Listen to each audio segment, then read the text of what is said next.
E, ao contrário do que acontece na alteração climática, que existe uma moeda, existe um valor comum, que é o carbono, e, portanto, eu posso comparar diferentes coisas, diferentes produções, diferentes ações em função de uma moeda única, que é o carbono.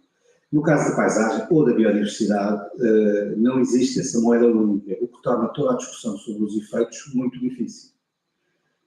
Neste pequeno almoço alternativo de que falei, um bocado de pão, um bocado de queijo, nós podemos ter esse pão, esse queijo produzido a partir de um queijo de ovelha, a partir de ovelhas estabuladas, podemos ter esse vinho a partir de vinhos comerciais normais, podemos ter uma grua de trigo e milho a partir de produções de agricultura comercial, mas o mesmíssimo pequeno almoço pode estar relacionado com paisagens completamente diferentes, em função do modo de produção dos alimentos que estamos a comer. Enfim, eu não consigo propriamente vinho vinda de uma vinha de enforcada ao pequeno almoço, onde normalmente o vinho é bastante ácido e o vinho é enforcado mais ainda. Mas o que eu queria aqui não era propriamente discutir essa questão nutricional, mas chamar a atenção para que a discussão sobre os efeitos dos nossos consumos na paisagem, lá chegaremos ao fogo, não é tão linear como, por exemplo, a discussão de descarbonificação, coisas como essa. Portanto, tradicionalmente, até meados do século XX, um bocadinho antes, as paisagens são paisagens de base orgânica. O que é que isto significa? Significa que são paisagens em que os fatores de produção são basicamente endógenos.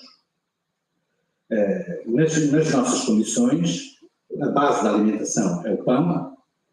Se o Pai Nosso tivesse sido escrito na China, provavelmente o que estaria ali era o arroz nosso de cada dia, mas a ideia é exatamente a mesma.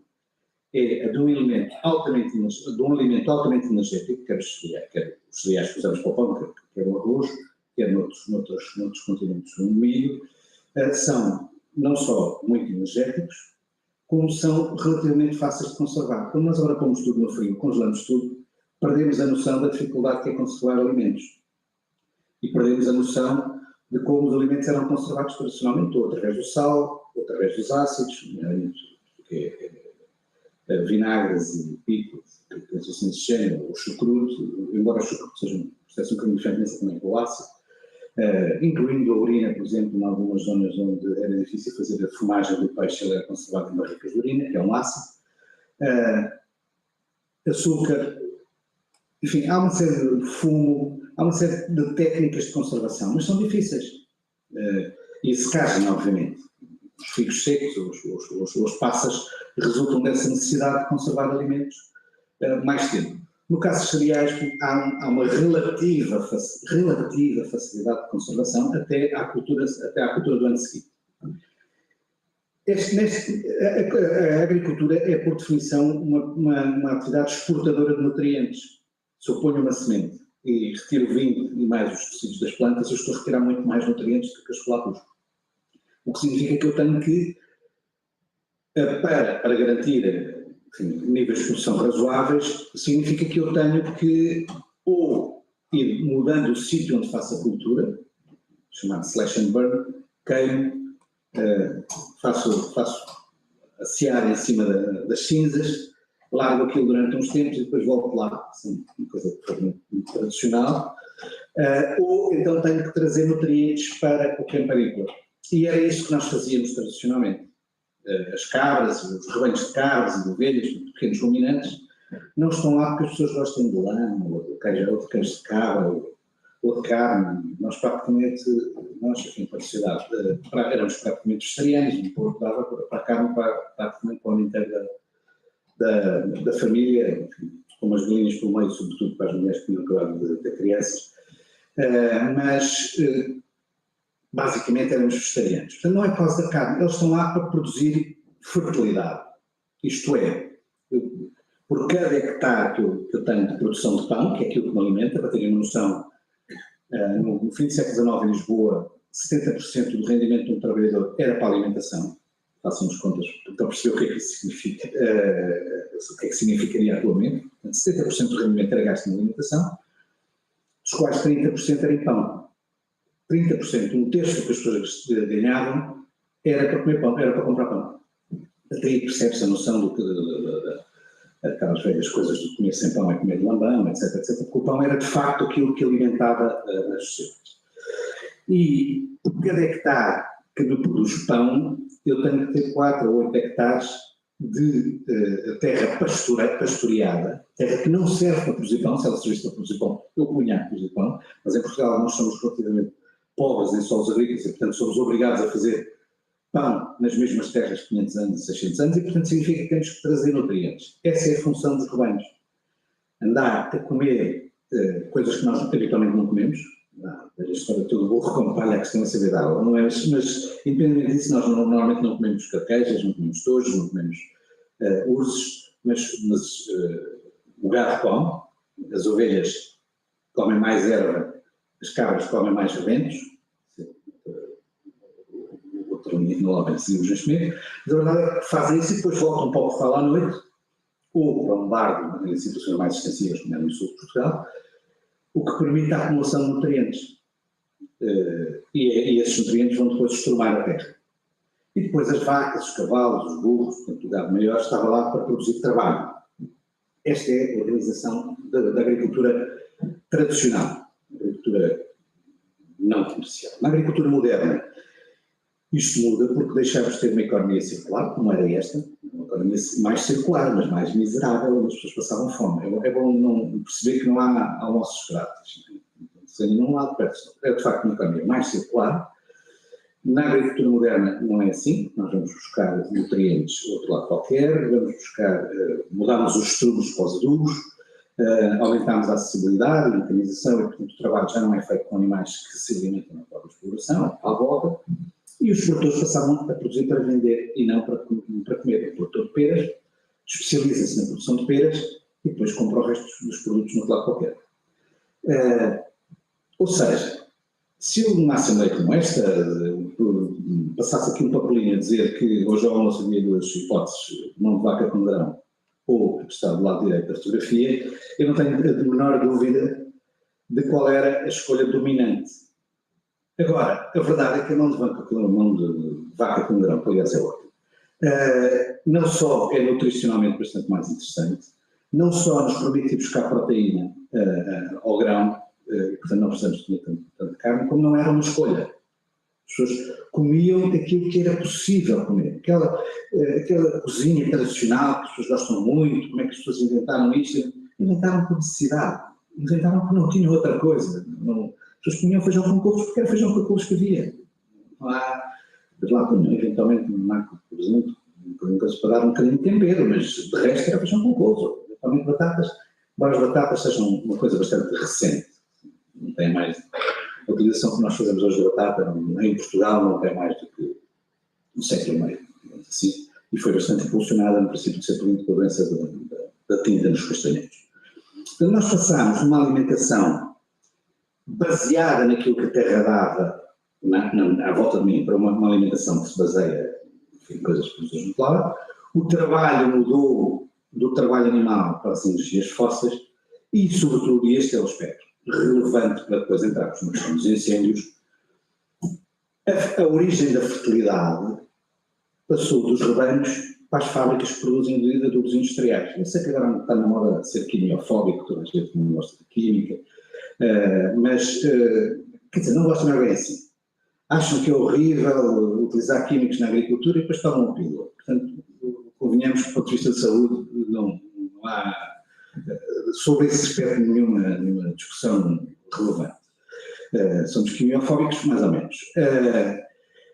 Mas o que é relevante aqui é que, a partir da síntese da amónia, do processo de Haber-Bosch, que é um processo desenvolvido na primeira metade do século XX e que depois é bastante acelerado na Primeira Guerra, porque a Alemanha precisava de explosivos e era muito difícil ir buscar os nitratos ao Chile e se afundavam e tal, e portanto os 2 químicos, o Sr. Haber e o Sr. Bosch, de forma independente, desenvolveram química que permitia captar o azoto da atmosfera e a partir daí fazer nitratos, fazer amónia, digamos assim, e a partir daí utilizar a amónia numa série de coisas. Entre outras coisas, isso permitiu que a fertilidade passasse a ser produzida em fábricas e não necessariamente a partir dos meus rebanhos. isso liberta imensas áreas.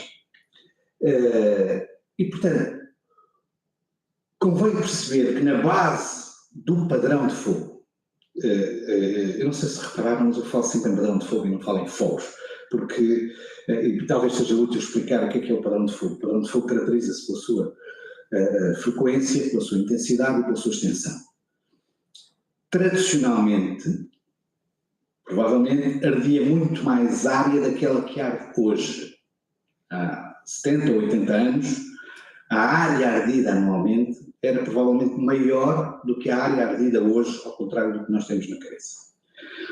O padrão de fogo é que era diferente, porque ardia em mosaico, porque era basicamente fogos pastoris que estão relacionados com este pastoreio com a necessidade de garantir a fertilização dos solos e das áreas agrícolas. São fogos, tradicionalmente, em mosaico, portanto, com uma extensão menor e com com quebras, não é? São fogos muito menos intensos, isto é, a quantidade de energia libertada é menor do que nos fogos atuais. Não tem a ver com temperatura. A temperatura na cabeça de um fósforo ou num incêndio florestal, a temperatura da chama é basicamente a energia. Tem a ver com a energia libertada, que é uma coisa um bocadinho diferente. A energia libertada era bastante menor e a extensão dos fogos e a frequência dos fogos era muito maior. Ardia mais ou menos com um padrão de 3, 4, 5 anos, o mesmo terreno. Hoje, o nosso padrão, a frequência anda nos 12, 15 anos em média. Portanto, triplicamos praticamente o tempo entre dois fogos. Portanto, o que me interessa chamar a atenção é que é este processo tecnológico que consiste em produzir fertilidade a partir de fábricas em vez de pastoreio, juntamente com outros processos tecnológicos, mas sobretudo este, que faz com que o padrão de fogo se tenha alterado. E é isso que eu vou tentar explicar. Isto são uns mapas que eu fiz, enfim, não está cá a legenda, sei que essas coisas todas muito... Mas eu explico. O verde é aumento, quanto mais verde, mais aumento. O encarnado é diminuição, quanto mais encarnado, diminuição. O primeiro mapa compara 1890, a população por concelho, 1890 e 1900, já se vê um relativo aumento. Depois compara 1890 com 1950, tirando ali carregar do salto no dia de perceber porque é que perdeu a população naquela altura, provavelmente tem a ver com os minas, mas enfim.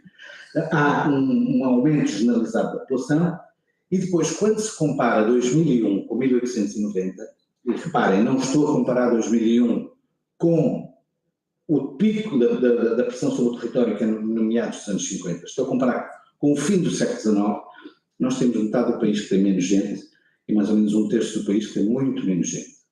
Mas com uma alteração substancial, é que no fim do século XIX 60% da população vivia do setor primário e em 2001 andará pelos 10% e hoje é ainda menos. Ou seja, não só está lá muito menos gente, como aquela gente não está a gerir território. São estudantes universitários, funcionários públicos, empresas tecnológicas, call centers, o que quiserem, mas não são agricultores nem pastores.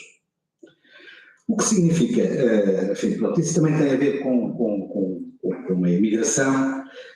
Nós temos vários picos de imigração aqui no fim do século XIX, até ao crash bolsista, portanto, até à crise económica dos anos 20. Há uma imigração muito grande para o Novo Mundo, Brasil e Estados Unidos, mas sobretudo Brasil, no caso de Portugal. Depois, entre a crise bolsista, a crise económica dos anos 20 e o fim da Segunda Guerra Mundial, não há para onde ir e, portanto, a imigração baixa imenso e a população do país cresce imenso. É a altura que as pessoas falam de fome, falam de sardinha para três, assim de género, porque, de facto, não há sítio para onde ir. E, no fim da Segunda Guerra Mundial, há um aumento brutal da população. Há um aumento brutal da imigração. Gostaria de chamar a atenção para um aspecto. A década de 60, 70 é uma década em que imigra 1,5 milhão de pessoas, provavelmente, qualquer coisa desse tipo. Mas a população global do país, nessa década, só desce 300 mil pessoas. Ou seja, o ritmo de crescimento é brutal, porque, entretanto, a mortalidade infantil vai baixando, as condições de vida das pessoas são melhores, etc. Ao contrário do que é vulgata, o maior período de crescimento económico e de convergência internacional, crescimento económico e de melhoria das condições de vida de Portugal nos últimos 200 anos é entre a adesão à EFTA nos anos 50, no fim dos anos 50 e 1973, fosse um choque petrolífero, foi o primeiro choque petrolífero, ao contrário do que é habitual ouvirem, é um período de enorme dinamismo económico, Portugal crescia a 10% ao ano, ao contrário do que acontece agora, que cresce a 0, qualquer coisa, 1 ou 2, enfim, bom. Mas, de qualquer maneira, o que eu queria chamar a atenção é que, nessa altura, Portugal só perdeu 300 mil habitantes, apesar de ter imigrado 1,5 milhão de pessoas. Na última década, entre 2011 e 2021, Portugal perdeu 200 mil habitantes. Perdeu 2/3 dos habitantes, perdeu nos anos 60, entre os anos 60 e 70. Vou ilustrar para se ter uma noção mais clara.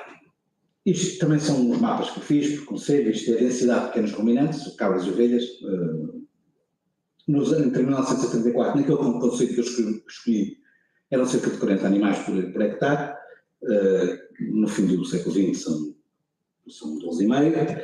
A área agrícola era 15% mais ou menos, meados do século XX passa a 5%, então um concelho obviamente pobre. A principal cultura era o milho, a área de milho andava nos 3,5%, passou para 0,5%. Este concelho é o concelho de Oleiros, e esta é uma página de um livro do Duarte Belo, chamado Portugal em Luz e Sombra, que é um livro muito, muito bom. Agora não posso, antigamente fazia uns grandes elogios ao Duarte Belo e aos livros dele, agora não posso, porque o último livro que eu fiz foi com ele, portanto já não posso fazer essa propaganda. Mas enfim, este livro é muito interessante porque ele vai ao espólio do Orlando Ribeiro. No caso, a fotografia em cima de 1945, se não me engano, do Orlando Ribeiro, e em 2011 vai exatamente ao mesmo sítio tirar uma fotografia. E, portanto, compara o que se passou entretanto. É claro que não é exatamente, o sítio até pode ser exatamente igual, mas se repararem naquela estrada que se vê em cima, quase em cima, um bocadinho para a direita, bem, um bocadinho para a direita, ela não está exatamente na mesma posição. Uma vez fiz esse comentário, o Eduardo, ele riu-se, depois já confirmei com a mulher do Orlando Ribeiro, que é Susana da Rua. Eu sou pai uns 10 centímetros mais alto que o Orlando Ribeiro e, portanto, provavelmente pode haver aí uma diferença de perspectiva. Mas o que nós vemos claramente é que aquilo que eu estive a explicar do abandono, não é só das pessoas, é sobretudo o abandono da gestão, que é uma coisa diferente. O despovoamento é uma coisa, o abandono da gestão é outra. E o que nós vemos é que, na Foz Geral, em Oleiros, onde praticamente não havia árvores, nós tivemos uma enorme carga de combustível. Ou seja, o que nós fizemos nestes últimos 60 anos, a partir de meados do século XX, foi transformar aquilo que era matéria-prima de duas fileiras económicas, a agricultura e a pastorícia, num resíduo da exploração florestal. Aquilo que era um ativo económico que suportava duas fileiras económicas passou a ser um passivo de uma terceira fileira económica, que é a exploração florestal, que não paga o suficiente atualmente, não dá rendimento suficiente para que o produtor vá fazer a gestão dos combustíveis finos. Porque essa é que é a questão nos fogos. Se olharmos para isto, quem fez este mapa pode perceber muito de produtividade primária, não percebe nada de psicologia. Porque a produtividade maior está nas cores frias e a produtividade menor está nas cores quentes. Qualquer um de nós que olha para este mapa acha que na Noruega que há uma produtividade primária brutal. Não, não é. Portanto, as cores deveriam ter de ser invertidas, já agora fico com essa ideia na cabeça, e, portanto, tudo o que são cores quentes, normalmente, na nossa cabeça, intuitivamente, é mais. Tudo o que são cores frias, normalmente, é menos. Mas, tirando essa parte, reparem onde é que são as zonas de maior produtividade primária na Europa, que inclui praticamente o mapa de Portugal. E se a seguir nós fizermos a correspondência com... isto é um indicador que não é mais rigoroso da frequência de fogo, porque a frequência pode ser maior, mas a área pode ser menor, mas de qualquer maneira é uma aproximação aos sítios onde há mais fogos. E vemos que onde há mais fogos, de facto, é no noroeste da península. Se olhar, eu deixei ali em cima aquele mapazinho, um bocadinho, para ver onde é que está a produtividade primária. Há uma relação direta entre produtividade primária e fogos, a menos que, como acontece ali na horta valenciana, que tem uma produtividade primária alta, mas como é muito agricultada, o problema é um bocadinho diferente. Portanto, ou há agricultura em áreas de produtividade primária alta, ou nós temos um problema. O que é que quer dizer de produtividade primária alta? Quer dizer que as plantas crescem muito. Que é o que acontece no nosso caso. Os nossos invernos não são suficientemente frios para que a vegetação pare de crescer e, sobretudo no noroeste, os nossos verões não são suficientemente secos para que a vegetação pare de crescer. Portanto, está sempre a crescer. E é por isso, eu uma vez até fui um bocado mal criado, eu só depois de ter respondido isso é que percebi, um programa qualquer de televisão, há um argumento que é comum e que a pessoa que está a entrevistar-me diz, mas é que, como é que nós, enfim, o argumento é sempre que somos uns incompetentes, que temos muito focos porque somos incompetentes, não é verdade? Nós temos muitos focos pelas mesmas razões que somos o maior produtor mundial de cortiça, ou o maior produtor europeu de eucalipto. As razões são as mesmas, são as razões climáticas e de solos. Mas ele diz-me, em apoio deste argumento que nós somos completamente incompetentes, mas é que há sítios em que é muito mais seco e muito mais quente e arde muito menos. E eu, procurando ser pedagógico, eu sou muito incompetente socialmente, e portanto sem perceber muito bem que estava a ser desagradável, disse, pois, olha, dou o exemplo de um sítio onde é extremamente quente, extremamente seco e arde muito pouco, que é o deserto do Saara. E só quando eu disse aquilo, que eu disse, estou aqui quase a chamar estupidez de senhor, não devia ter feito isto desta forma.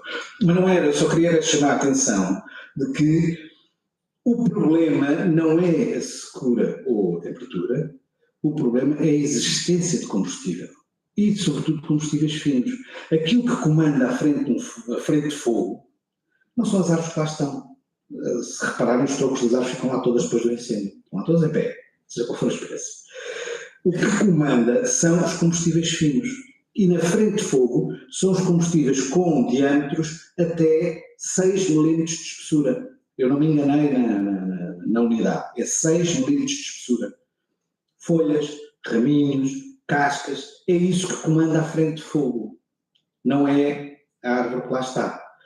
E normalmente num incêndio florestal não ardem coisas que tenham mais que 10 cm de diâmetro. É raro, pode acontecer, uma árvore que está carcomida, etc., mas é raro. E para arder 10 cm de diâmetro é preciso ser um fogo com uma intensidade muito grande. E, portanto, com uma severidade muito grande. Mas o que eu queria chamar a atenção aqui é esta relação direta entre o crescimento da vegetação e o crescimento da vegetação e a produtividade primária. E se olharmos para este slide, eu tenho aqui a comparação da densidade de pequenos ruminantes em 1920 e 1999 e é evidente que há uma diminuição brutal naquela zona central de Portugal, que é a zona que mais arde entre 1975 e 2009, e se olharem para a produtividade primária, é aquela que é a maior produtividade primária, tirando as partes agrícolas. O que arde também em Portugal, se repararem, é aquele bocadinho ali em Monchique, e agora reparem a produtividade primária dessa zona de Monchique comparado com o resto. Portanto, o que nós temos aqui, o que eu estou a tentar dizer é, primeiro, o fogo não é uma possibilidade, o fogo é uma certeza. Nós, não vale a pena discutir, se isto não arder, fazemos isto. Isto é a mesma coisa que eu tive numa companhia de aviação, baseada no pressuposto de que, se não houver gravidade, se não houver lei da gravidade, se eu conseguir evitar que a lei da gravidade se exerça sobre os corpos, esta companhia de aviação vai funcionar. É assim que nós gerimos o território.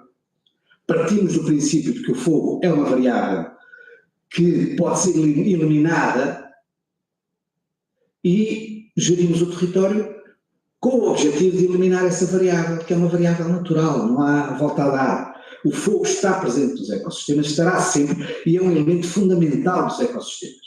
Por alguma razão, classicamente, os gregos, ao definir os 4 elementos naturais, ar, água, terra e fogo. Fogo é um elemento tão natural como os outros todos. Tem uma característica que o torna mais dificilmente apreensível para nós, é que é um processo e não um elemento em rigor. Eu posso levar um balde de água para casa, posso levar um balde de ar para casa, posso levar um balde de água para casa, mas não posso levar um balde de energia para casa, porque, por definição, a energia é um processo. Mas ele existe e é tão natural como os outros. Portanto, o que nós temos que fazer é partir do princípio, isto até é de um slide que já de uma associação de conservação de que eu faço parte, que é Montes, e para explicar que nos nossos modelos de gestão, nós nunca olhamos para as coisas partindo do pressuposto de que conseguimos eliminar o fogo. Nós não vamos deixar isto arder. Claro que é possível, mas é muito caro e muito pouco eficiente. Nós precisamos é de perceber que há esta alteração social, tecnológica, económica e social que dá origem a uma acumulação de combustíveis finos e agora temos que gerir o território em função disso. Eu não estou a defender que passem todos a comer cabrito ao pequeno almoço em vez de torradas com guacamole. Agora, o que estou a dizer é que ao fazermos isso, ao deixarmos de comer, beber um copo de vinho ao pequeno almoço para comer uma torrada com guacamole, na verdade estamos a diminuir o financiamento das vinhas que poderiam impedir os fogos e estamos a aumentar o financiamento das culturas de regadio e o abandono do resto do território, que são 2/3 do território. Nós temos um problema sério desse ponto de vista e nós precisamos olhar para ele de uma forma que reconhece o problema. Isto é o rebanho do Thomas. Thomas é um alemão que se fartou da Alemanha e veio para Portugal, ali em Góis. O rebanho ia fazendo as suas coisas, vendia os queijos na feira de Góis. Ele até dizia que quando ele ia vender os queijos, estava lá a manhã inteira na feira de Góis para vender os queijos, quando mandava a filha, ele me vendia aquilo numa hora, que se percebe, a rapariga era muito bonita. E a verdade é que ele tinha esta noção, para além de ser era engenheiro e era músico, e outras coisas, era um freak e um hippie. E tinha um rebanho de 100 e tal cabras. As cabras são animais muito inteligentes, ao contrário das ovelhas, que são estúpidas. E, de maneira geral, ele largava as cabras no monte, vinha trabalhar para a quinta, e as cabras, ao fim do dia, vinham sozinhas. Quando não vinham sozinhas, ele perdia 3 ou 4 horas à procura das cabras no monte, porque, mesmo com chocalhos e isso, se encontrar. E resolveu o assunto com 20 euros, comprou um telemóvel, registrou o número no Google, pôs o telemóvel ao pescoço de uma das cabras líderes do rebanho, quando precisava de saber onde é que estavam as cabras, telefonava à cabra, via no computador onde é que estava a tocar o telefone e ia lá direito. Isto é inovação. Inovação não é necessariamente drones, inovação é ter um problema e encontrar uma solução para ele. E ele era de facto muito, muito bom nisso, mas provavelmente nós precisamos voltar a pegar um instrumento mais simples que temos de gestão de combustíveis finos, que é o gado. De vez em quando, há de aparecer sempre que se fala em fogos, aparece sempre alguém a falar na biomassa como sendo uma solução. Eu dizer que eu acho que essa história toda é uma fraude. Uma fraude. Basta fazer contas. Não estou a falar da biomassa, da utilização de biomassa no fim de um processo produtivo. Se eu tenho um processo de exploração florestal que me acumula resíduos que estão num determinado sítio e eu posso levar lá uma central móvel de biomassa, isso ainda pode ser. Se eu tenho uma fábrica de celulose que me gera licor de celulose que tem potencial energético, que é um subproduto, é um resíduo do processo produtivo, eu posso usá-lo. Agora, ir buscar mato para queimar uma central de biomassa, desculpa, mas isso só é possível se alguém puser o dinheiro que não quem faz isso. Por uma razão simples. O mato é basicamente ar e água. Uma vez tive uma reunião com o Paulo Pereira da Silva, da Renova. Henrique, desculpe, mas 2 minutos. Muito bem, sim senhor. E ele dizia que não conseguia vender papel higiênico a mais de 1.200 km da fábrica, porque o papel higiênico tem o mesmo problema do mato. Como é basicamente ar e água, os custos de transporte são brutais. E porque não faz sentido nenhum o país estar a querer ir roçar mato, trazer para uma fábrica, quando tem uma central de biomassa que se desloca e que ainda por cima produz cabritos, que é o caso das cabras. Portanto, nós temos que olhar para isto de uma forma muito, muito diferente daquilo que temos olhado.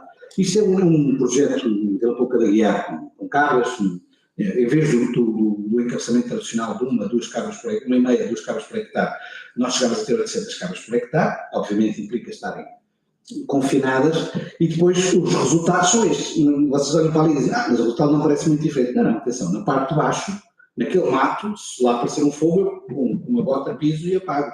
No mato, que está um bocadinho mais atrás, a chama já vai acima de mim, e portanto eu não apago com essa facilidade. Há uma enorme diferença nessa matéria. Também podemos usar fogo controlado, isto mais uma vez é na tal associação de que eu estava a falar, isto é uma ação de gestão com objetivos de conservação da natureza. O que nós estamos aqui é gerir. Porquê? Porque o que pretendemos é que alterar o padrão de fogo. Nós queremos tirar o fogo do verão para o inverno e primavera.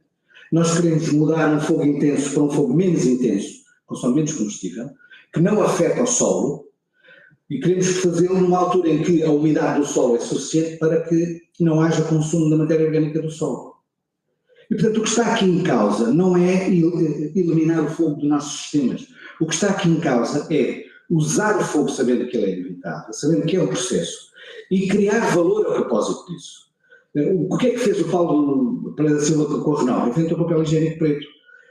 E com isso ele consegue vender papel higiênico em São Petersburgo, porque há quem esteja disponível para pagar papel higiênico preço ao triplo do preço que seria normal pagar por um papel higiênico.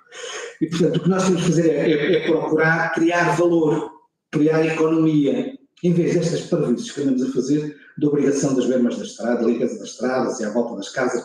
Essa questão das voltas das casas é completa estupidez. A maior parte das casas que ardem não ardem porque o fogo chegou à parede. Ardem porque há uma projeção de um fogo que está a 2, 3 km que entra pelo telhado. Não tem nada a ver com o fogo chegar ali. Portanto, isso é uma parvoíce. Nós temos um problema de economia, temos um problema de falta de dinheiro na gestão do território e inventamos obrigações legais, que obviamente ninguém cumpre, inventamos obrigações legais que agravam o problema, diminuem o rendimento das pessoas e, ao mesmo tempo, aumentam os seus custos, que é exatamente o problema que temos. Portanto, quando discutimos fogos, esqueçam essa parte da corrupção, do dinheiro, dos incendiários e dessa marmelada toda, porque isso não tem interesse nenhum, e vejam lá o que é que escolhem para o almoço. Muito obrigado.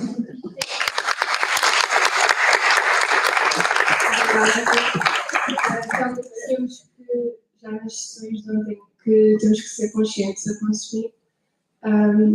Também achei interessante, nunca tinha pensado, pronto, não, hoje em dia acho que os fogos, pronto, nunca tinha pensado anteriormente, em gerações antigas, que realmente eram muito mais, mas eu sinto que também, eu percebi muito bem a parte da energia do fogo, tem a ver, antes havia mais as pastagens, e hoje em dia o que acho que o cargo mais é, por exemplo, árvores de transporte.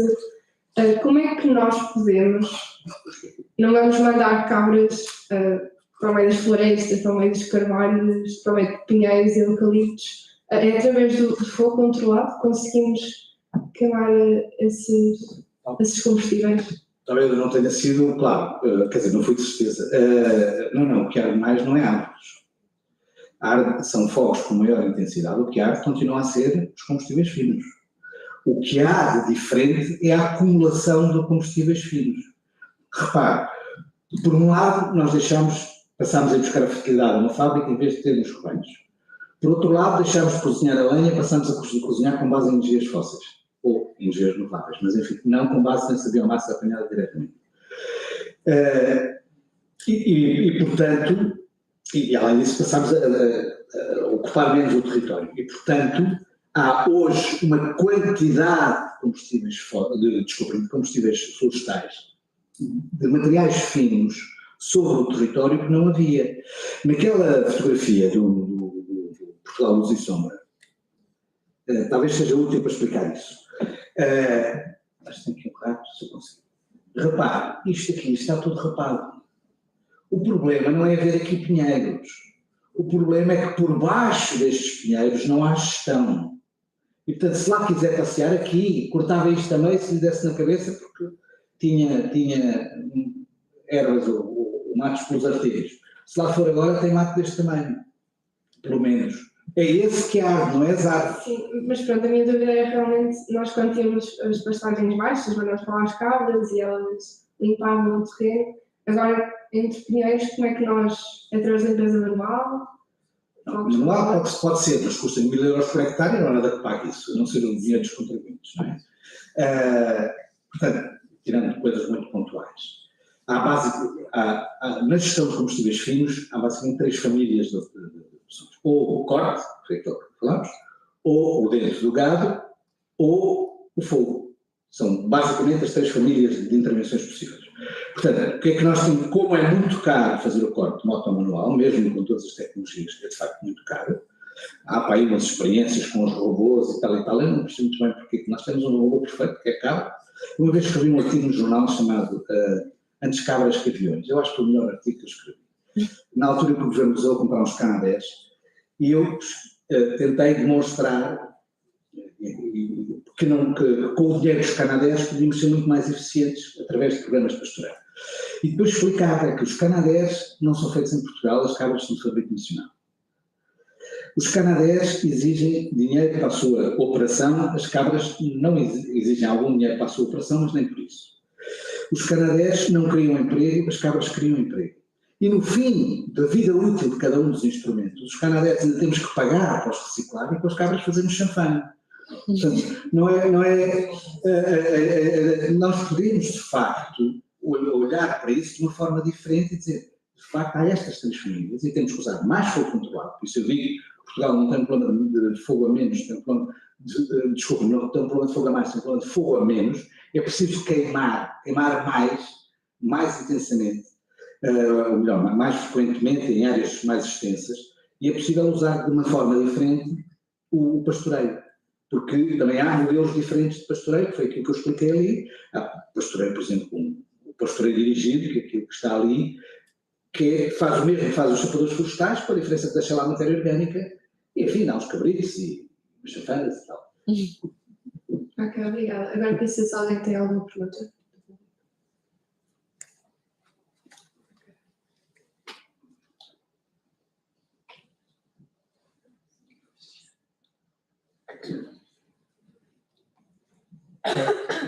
Bom dia. A minha pergunta não tem nada a ver com os sistemas de alimentação, mas com os sistemas de energia. Portanto, para comermos, entre aspas, nós precisamos de energia para cozinhar os alimentos. Na minha opinião, aliás, queria saber a sua opinião, qual é a energia que nós devemos utilizar. Porque antigamente usava-se muito o carvão, começou-se a usar o gás e agora transferimos cada vez mais tendo a tendência a usar a energia elétrica. Qual é a sua opinião? Muito obrigado.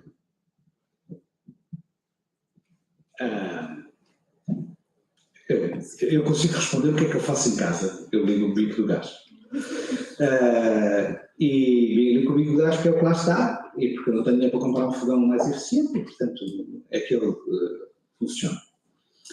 É verdade que fiz uma vaquinha com vários familiares meus para oferecer um forno solar a um dos meus sobrinhos, que é um hípico que mora não sei onde, e que não quer gastar energia. Tudo bem, é possível.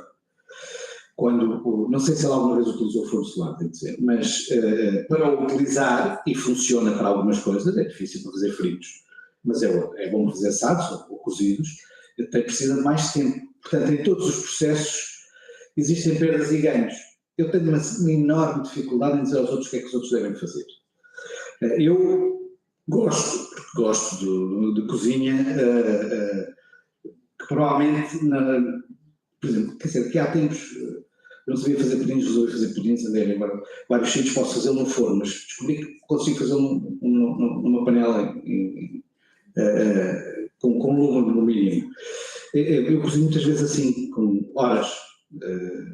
Acho que é preciso perceber que se pode tirar partido de diferentes coisas. Eu que um dia destes, um das minhas filhas foi almoçar e disse, olha que é carne cozida, porque já sabia a reação. Carne cozida. Já ninguém fala. Ora, eu acho que interposto em vinha dá-lhes 3 ou 4 dias. Cozido, com batatas e umas couves, é ótimo. Eu acho que ela nunca tinha comido. Verdadeiramente. E se eu, em vez de dizer carne cozida, tivesse falado em intercosto cozido com batatas, talvez aquilo lhe soasse menos estranho. Mas a verdade é que nós hoje praticamente não comemos carne cozida. Comemos muito pouco, a não ser no cozido. O cozido achamos ótimo, mas depois no resto não comemos. Tal como deitamos fora a água onde cozinhamos os legumes. Tal como deitamos fora a água onde cozinhamos muitas vezes carne, peixe. Não há, quer dizer, eu gosto muito de cozinhar com lixo, diga-se passagem. Nós deitamos as espinhas e as peles do peixe todo fora. Aliás, de preferência, compramos logo o peixe já todo arranjado. E, no entanto, pondo as cabeças, os rabos, como é que se chama? As espinhas e as peles num bocado de água e deixando aquilo ferver tempo suficiente, fazendo um refogado com cebola, como deve ser, e com azeite e alho, e fazemos uma sopa de peixe perfeitamente razoável. Antes do problema da energia, nós hoje tratamos a alimentação como sendo, quer dizer, nós somos muito ricos, não é? Há muita gente que fica muito preocupada que os alimentos estão a subir de preço. Eu fico preocupado porque há pessoas que não têm dinheiro para pagar esse preço. Mas eu acho muito bem que os alimentos subam de preço. Porque, de facto, é muito baixo o preço. Isso introduz uma série de problemas, nomeadamente estes que eu estou a dizer, que nós aproveitamos muito pouco os alimentos. 30% dos alimentos que produzimos vão para o lixo. Uma parte pequena é no transporte, mas a maior parte é na nossa casa. A quantidade de folhas de alface que temos fora, a quantidade de coisas que deixamos ficar cheias de bolor, a quantidade de coisas que não sabemos o que fazer. Olha, sobrou isto, o que é que eu faço? Eu acho que cuidando dos meus filhos, quer dizer, há uma que talvez faça isso, mas cuidar dos meus filhos, que se sobrar um bocado de peixe, é incapaz de fazer um bocadinho de uma cebolada, por aquilo no forno com um bocado de azeite e um ovo cozido. É enorme. Eu há muito tempo que defendo sem nenhuma esperança de êxito, que nas escolas, desde a primária, todas as escolas deviam ter uma cozinha e os meninos iam cozinhar. Aprender, fazer parte do programa e depois comer aquilo, porque senão é muito difícil. É muito difícil que o miúdo perceba qual é a importância da comida. E por outro lado, que se podem comer perfeitamente mãos de vaca ou pezinhos por entrada e aquilo ser bom. Portanto, nós precisamos dessa parte, de tratar os alimentos assim. Sobre a parte da energia, tudo depende do que é que eu quero. Eu não vou fazer fritos com um brando, a não ser um ou outro, que são especiais, nem vou fazer estofados com lume vivo. Eu acho que essas coisas têm que ser sempre um bocadinho conforme. Se tivesse dinheiro para comprar um forno solar, se calhar comprava, mas é caro. Ok, obrigada, Henrique. Dou sempre por terminar a sessão.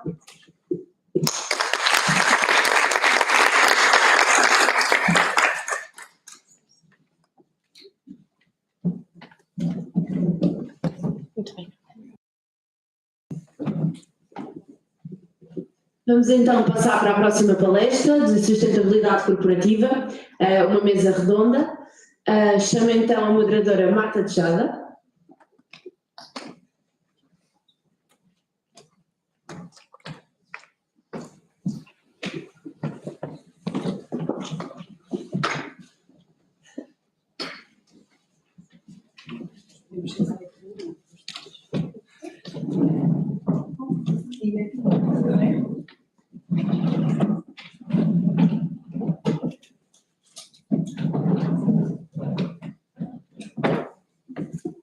Sim, obrigada. Bom dia, meu nome é Marta Tejada, sou aluna do primeiro ano de mestrado em Engenharia do Ambiente aqui no Técnico e tenho aqui à minha direita Maria Silva, licenciada em Gestão de Empresas e pós-graduada em Gestão de Sustentabilidade no ISE e atualmente diretora de Sustentabilidade da Cofidis Portugal. Certo? Bem-vinda. E à minha esquerda tenho a Filipe Duarte, mestre em Engenharia do Ambiente e Técnica de Sustentabilidade na Vorten. Vamos assim dar início à nossa roundtable sobre sustentabilidade corporativa. Filipe, começo por aqui. Diz-nos qual é a importância da sustentabilidade a nível empresarial e quais são os esforços que têm sido feitos para alcançar esta? Bom dia a todos, desde já obrigada pelo convite. A sustentabilidade na Vorten e no Grupo Sonai tem vindo a crescer desde 2018. Nós, em 2018, sentimos a necessidade de identificar quais eram os problemas materiais para a nossa empresa e, a partir daí, começámos a trabalhar no plano há 4 anos em temas como a descarbonização, o plástico, a biodiversidade e depois um tema que não é ligado diretamente ao ambiente, mas sim ao apoio à comunidade, que também faz parte da componente de sustentabilidade. Com estes temas, portanto, desenvolvemos roadmaps que têm sido desenvolvidos até à data e neste momento estamos numa fase de transição, olhar para os nossos temas, perceber que podem ser muito maiores do que atualmente estamos a trabalhar e alargar um pouco o espectro. Isto é o que fazemos estrategicamente e o que temos desenvolvido para ir além do que a legislação nos obriga, para estarmos alinhados com o benchmark atual. E depois, a sustentabilidade é-nos importante em termos, neste momento já é um eixo estratégico para a Vorten. Atualmente a direção começa a tomar decisões com base nesta sustentabilidade. Por exemplo, nós mudamos de escritórios em outubro, mudamos para escritórios novos e quando foi para tomar uma decisão haviam 3 pilares essenciais. A tecnologia, porque somos uma empresa tecnológica, o bem-estar das pessoas e atrair pessoas que tenham em conta os critérios modernos, mas também a sustentabilidade. E os nossos critérios são certificados de Gold nesse mesmo propósito. Maria, qual é a realidade neste tema da Cofidis? A realidade da Cofidis é muito parecida com a da Vorten, ou seja, eu diria que a questão da sustentabilidade começou a entrar nas agendas das empresas há alguns anos atrás. Eu diria que algumas empresas, a maior parte delas, começaram muito a trabalhar pelo eixo social, o eixo das pessoas, quando falo de pessoas, estou-me a referir a colaboradores, à forma como nós tratamos os nossos clientes, os nossos parceiros. Portanto, essa dimensão foi sempre de uma forma espontânea, aquela que as organizações, e nós da Cofidis também trabalhamos, a questão social também, apoio a instituições. Portanto, a nossa história da sustentabilidade começou pelas pessoas. E não é por acaso que nós escolhemos como assinatura de pessoas para pessoas, porque traduzia efetivamente essa nossa vontade de colocar o humano no centro da organização. E depois, aos poucos, começamos também a trabalhar questões ligadas mais ao ambiente. Portanto, foi um dos primeiros compromissos que o grupo decidiu, portanto, criar, digamos assim, o de diminuir a nossa pegada em 30% até 2025, e basicamente hoje estamos noutra fase muito importante para a nossa organização, que é a mudança dos nossos estatutos. Ou seja, nós somos uma empresa francesa, o nosso acionista é um banco francês, e em França eles criaram um novo estatuto para empresas, que é o estatuto de empresa com missão. O que é isso de empresa com missão? Quer dizer que as empresas colocam, que querem ser empresa com missão, colocam ao mesmo nível que os objetivos financeiros, objetivos ambientais e objetivos sociais. Portanto, isto é uma coisa séria, porque estamos a falar da alteração do objeto social das empresas, temos que assumir compromissos verdadeiros, e compromissos estes que vão ser auditados através de organismos externos. E, portanto, nós estamos nesse caminho. Portanto, o nosso acionista já o fez. Em 2020, o Crédit Mutuel foi o primeiro banco francês que assumiu esse estatuto. Desde então, tomou duas decisões importantes, ao meu ver, que é deixar de financiar, portanto, energias fósseis. Portanto, foi um dos primeiros bancos a tomar essa decisão, e há alguns meses atrás decidiu que ia criar algo que em português chama, que é o dividendo societal. Portanto, o que é isso? O grupo vai reservar 15% do seu resultado líquido para investir em projetos sociais e ambientais. Portanto, isto é uma coisa que nos orgulha muito. Aqui em Portugal também estamos a fazer esse caminho. Alguns exemplos de projetos, bandeiras que nós temos, é o nosso edifício também.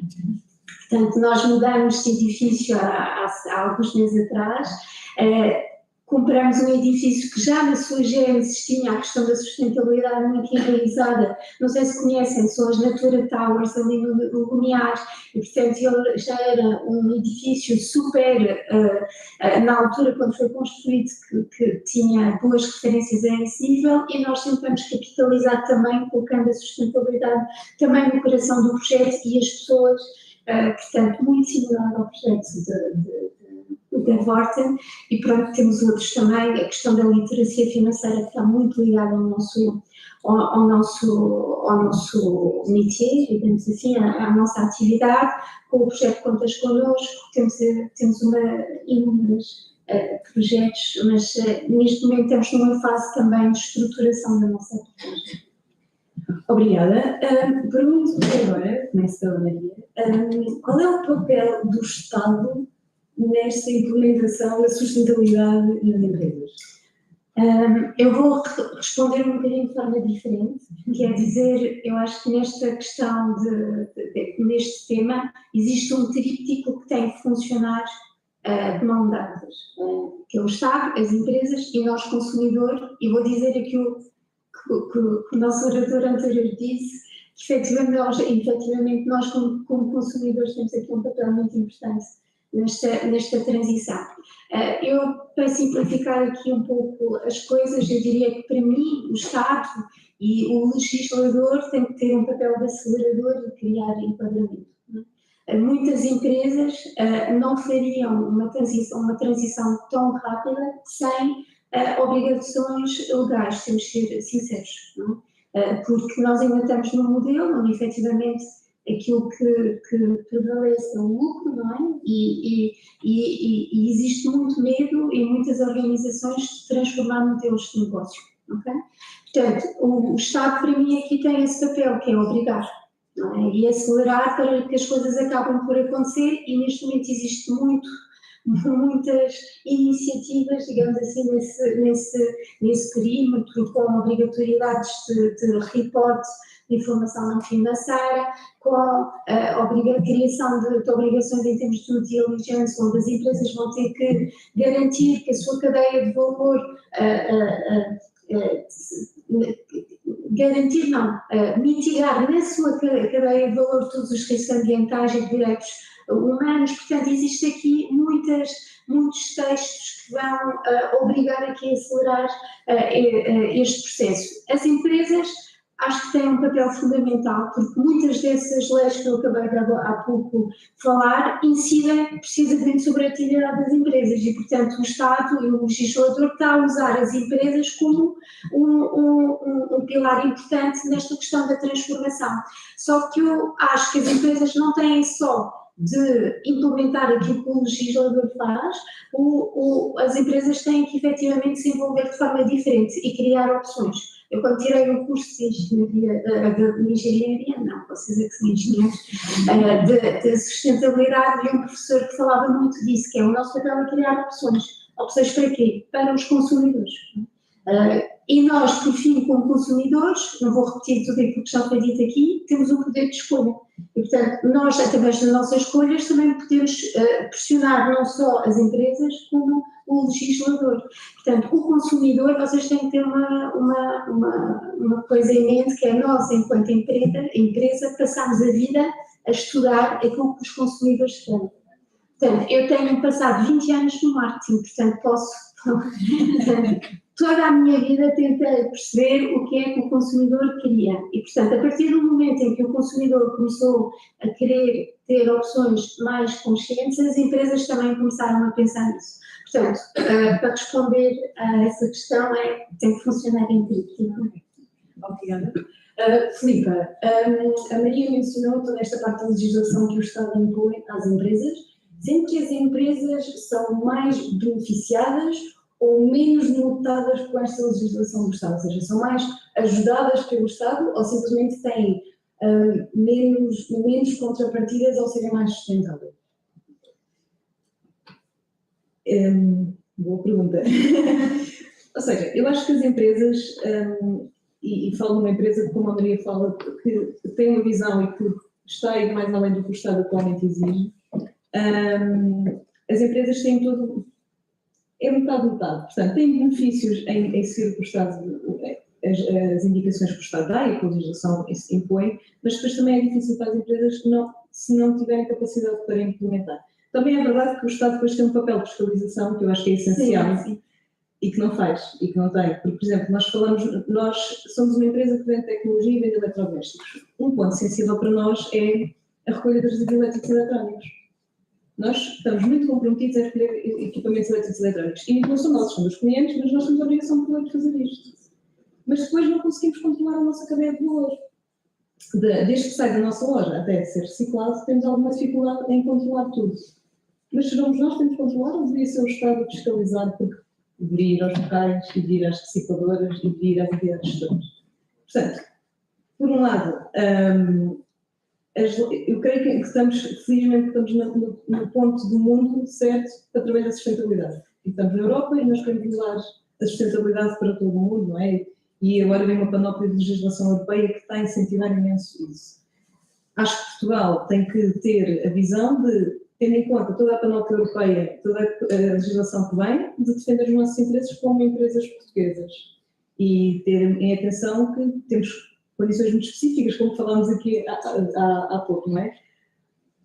Por outro lado, não pode prejudicar o nosso desenvolvimento criando legislação muito superior ao que as empresas e o país pode adaptar-se à velocidade que tem. Para mim, não falta aqui outro fator, que são os investidores.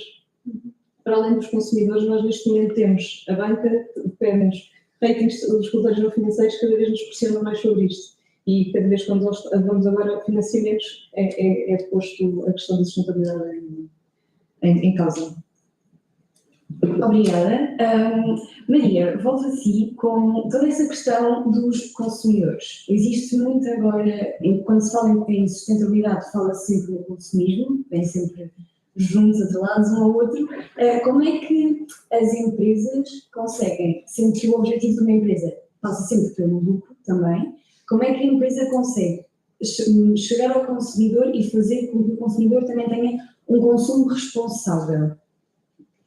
Pronto, eu vou iniciar. Eu não tenho resposta fechada porque eu acho que este é o big deal neste momento. É como encontrar um novo modelo. Não é? Nós sabemos todos que vamos a chegar ao fim do modelo, temos que encontrar alternativas, temos que ter um consumo mais moderado, digamos assim, mas as empresas ainda estão em transformação. Portanto, neste momento, aquilo que eu vos posso dizer é aquilo que nós, por exemplo, como financeira, há pouco estava a referir, nós, a Cofidis somos uma instituição de crédito, mas financiamos mais particulares. Não é? E esta questão do financiamento nesta transição, de facto, é algo super relevante e, portanto, costuma-se dizer que o medo dos assuntos muitas vezes está no dinheiro, não é? E é verdade. Nós, na empresa, aquilo que nós estamos a refletir hoje é tentar encontrar alternativas, trabalhar em duas frentes, digamos assim. Uma que é contribuir com conteúdos formativos de forma a ajudar o consumidor também a fazer a sua transição e, portanto, apelar a comportamentos diferentes, digamos assim, a escolhas mais conscientes, que vocês sabem todos, não é? Que é consumir local, prevalecer, escolher qualidade em vez de preço. Está disposto, sim, a pagar mais caro por algumas coisas, mas porque elas vão durar mais tempo.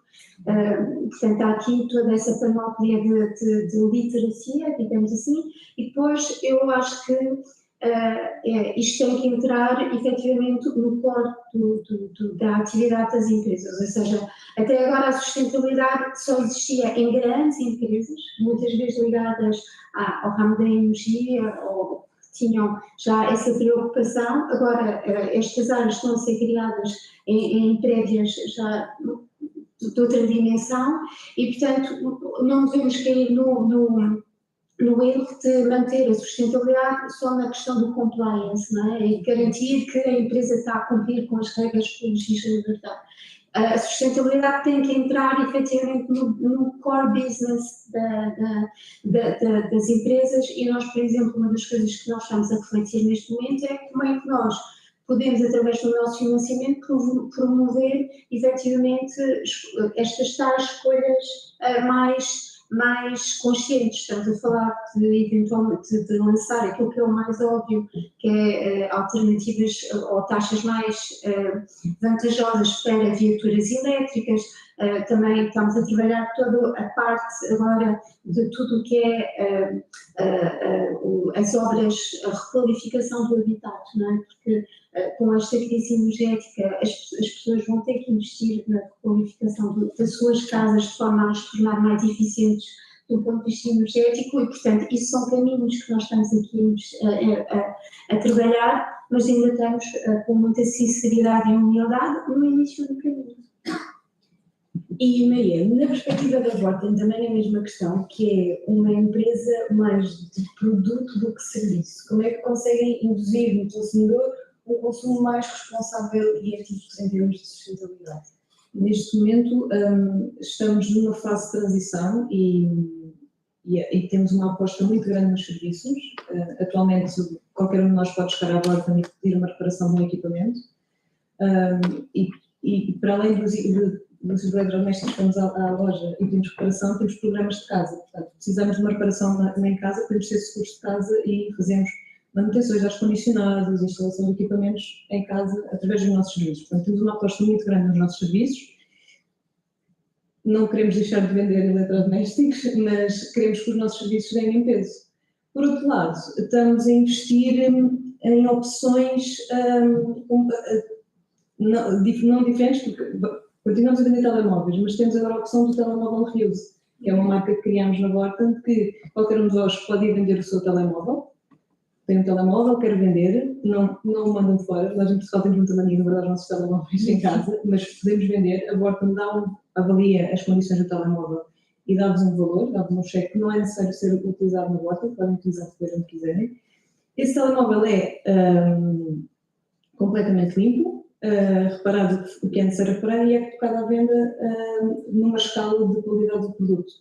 E, portanto, conseguimos disponibilizar aos clientes telemóveis mais baratos, com 3 anos de garantia mesmo, e que são acondicionados. Para além disso, temos também, na vertente dos grandes domésticos, esses equipamentos que, no transporte até casa de um cliente, tiver algum dano ou uma caixa danificada, esses equipamentos são reabilitados e depois são vendidos em outlet, também com 3 anos de garantia, portanto, as garantias não são afetadas, são colocados a um preço mais baixo.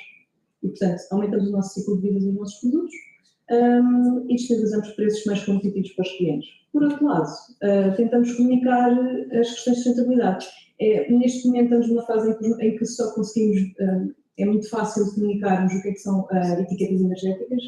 Eu sei o que é um etiqueta A, B, C. Para um telemóvel ou para um pequeno doméstico não é tão fácil. Estamos numa fase em que a União Europeia começa a discutir o passaporte digital do produto e nisso estamos a tentar trabalhar e perceber como é que vamos conseguir comunicar com o cliente o que é uma máquina de lavar, não só a energia, mas depois todos os materiais. Mas também percebemos que, e vocês aqui estamos muitos engenheiros do ambiente, não é? E estudantes e jovens e se calhar mais sensibilizados, mas se vos perguntar, estão dispostos a pagar mais de 200 euros por uma máquina que não tem, que na cadeia de valor tem garantia que não houve poluição extra, vocês pagariam mais de 200 euros por esta máquina ou o custo no fim e a eficiência energética é o valor que pondera, não é? Porque a máquina durar 15 anos, a durar 10, se calhar preferimos a máquina que dura 15 anos e até custa menos. Era o que a Maria estava a dizer, é difícil perceber o que é, ainda estamos na fase de perceber o que é que o cliente efetivamente quer. Pode estar muito sensível para isto, mas depois no fim o que conta é o custo do equipamento. Ok, e continuando consigo, Filipa, a Vorten não é uma empresa que nasceu há um ano, é uma empresa que já anda desde que eu me lembro. Também não tenho assim mas, ou seja, nos primeiros valores da Vorten, quando foi criada, toda esta situação de sustentabilidade, se calhar já alguém falaria nela, mas ainda não estava intrínseca nos valores. Como é que acha que a evolução também na sociedade, todo este tema da sustentabilidade, este facto deste valor não estar nos primórdios valores da empresa, sendo que traz algum travão a que a sustentabilidade possa avançar para a frente e acompanhar a sociedade, ou acha que os valores da empresa também mudam com a sociedade? A Vorten pertence a um grupo, que é o Grupo Sonai, que ainda é mais antigo que a Vorten, não é? E é um grupo que a Sonai está muito comprometida com a sustentabilidade. Os nossos acionistas, portanto, os donos da empresa, são pessoas que estão muito comprometidas com a sustentabilidade e quando vos falei que em 2018 criámos os grupos de trabalho, foram muito patrocinados pelo acionista esta criação dos grupos de trabalho. É óbvio que não vamos deixar de vender eletrodomésticos, não podemos mudar o nosso core, ainda por cima estamos numa fase em que queremos alargar e agora já vendemos tudo e mais não sei o quê, não é só o eletrodoméstico, mas a sustentabilidade e também isso é sustentabilidade é a conjugação com a economia, portanto nós não podemos pensar que vamos mudar totalmente a visão da empresa, temos é que nos adaptar e perceber, partindo deste pressuposto, o que é que vamos conseguir mudar. Para vos dar um exemplo, em relação ao plástico, nós temos as nossas marcas próprias. Quando compra uma marca Kunft ou uma máquina Beta, não é uma marca própria Vorten. Estes equipamentos têm que ser transportados até Portugal e têm que ser entregues ao cliente. E precisamos de plástico para isto, porque sem esferovite é um bocado, torna-se limitativo. Até agora não encontramos uma alternativa à esferovite que nos garanta que o equipamento chegue em perfeitas condições e sem quebras. Temos trabalhado desde 2018, o nosso compromisso é de 2025 não termos plástico não reciclável nas embalagens. Neste momento, até 2025. Neste momento, temos feito uma adaptação muito grande desde 2018, e estamos num momento em que só temos 3 produtos da nossa panóplia toda de marca própria que não têm ainda alternativa. Porquê? Substituímos o plástico por cartão, o plástico, aquelas coisas muito bonitinhas que é o plástico, o cartão, depois com uma fita filme para ver por dentro, deixamos de ter. Portanto, estamos adaptando as nossas marcas aos nossos objetivos. Outra limitação que temos na área da energia, o nosso compromisso é até 2030 reduzirmos as nossas emissões em 48% face a 2018. Mas nós não temos lojas, as nossas lojas não são nossa propriedade, portanto, e estão dentro de centros comerciais, portanto não conseguimos pôr painéis solares, seria a fonte mais direta. A nossa alternativa foi adquirir a garantias de origem. Com a aquisição de garantias de origem desde 2022, as nossas emissões de âmbito 1, âmbito 2, desculpem, a verdade é que são as mais fáceis de reduzir, porque são as da nossa casa. Portanto, nós conseguimos reduzir as nossas emissões de âmbito 2 e atingimos o nosso objetivo este ano. Claro, entretanto vão surgindo novos desafios, como é a questão das emissões de toda a nossa cadeia de valor, e este vai ser o nosso objetivo para este ano, que é implementar uma redução ou melhor, definirmos o objetivo para a redução das emissões de âmbito 2. Portanto, partindo do nosso pressuposto, esta é a nossa base, agora vamos adaptando e vamos trabalhar assim no que conseguimos. Ok, conseguimos afirmar então que isto é a evolução também dos valores da própria empresa e do grupo Sonai, com os valores que a sociedade vão também em relação. Sim, até se não nos adaptarmos, morremos. Acho que é assim que acontece às empresas. E qual é a realidade na Confidis? Que tem assim um business diferente? Sim. Também estamos, como eu disse há pouco, num processo de transição. Nós também estamos a ter uma grande pressão do grupo. Ou seja, o acionista, o que é bom, é sempre bom ser neste sentido. Exato. Ser o acionista a pressionar as empresas para implementar estratégias mais sustentáveis. Portanto, estamos a ter uma grande pressão do grupo, estamos-nos a estruturar, como disse há pouco, para assumir compromissos mais fortes relativamente no âmbito da sustentabilidade em várias áreas.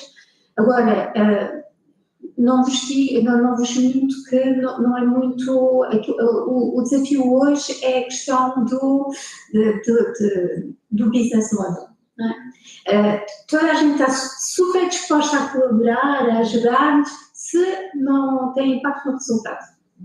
Ou seja, se aquilo não tem impacto na última linha, podem fazer tudo aquilo que querem. Então, temas como a diversidade, a redução da pegada, maravilhoso, que até ajuda a última linha, não é? Porque temos uma fatura energética menos boa, menos grande. Portanto, isso aí é sempre muito fácil de implementar. Agora, quando nós falamos em soluções que podem ter impacto diretamente nessa última linha e falamos, por exemplo, nós financiamos imensos carros.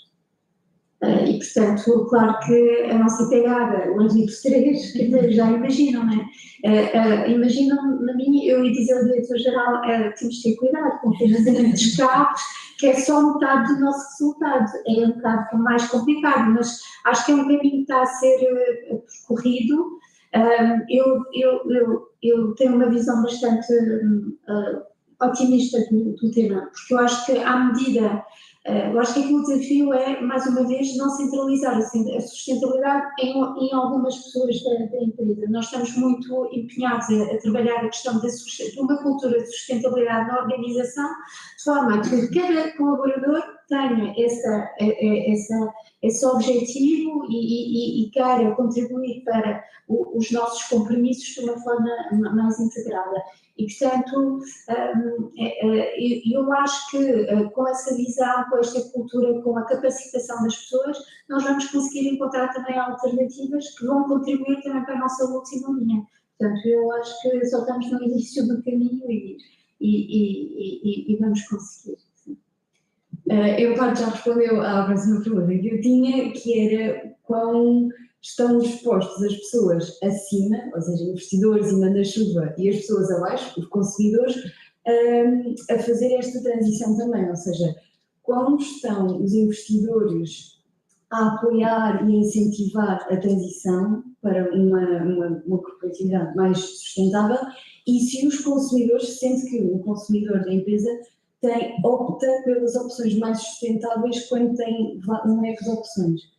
Se acha que isso acontece ou que também ainda está um pouco dúbio, como disse há pouco a Filipa, que ainda não se sabe muito bem se o consumidor está ou não disposto a optar pela opção mais sustentável, mesmo que essa opção seja um pouco mais cara. Sim, eu concordo com que realmente hoje, em termos de consumidor, portanto, um dos critérios que pesa muito na balança é a questão do preço dos bens que adquirimos, sobretudo no contexto inflacionista que nós estamos a viver, que nós estamos a ficar com cada vez menos poder de compra e estamos a dizer, num discurso de sustentabilidade, que há certas coisas que vão ter que pagar mais caro.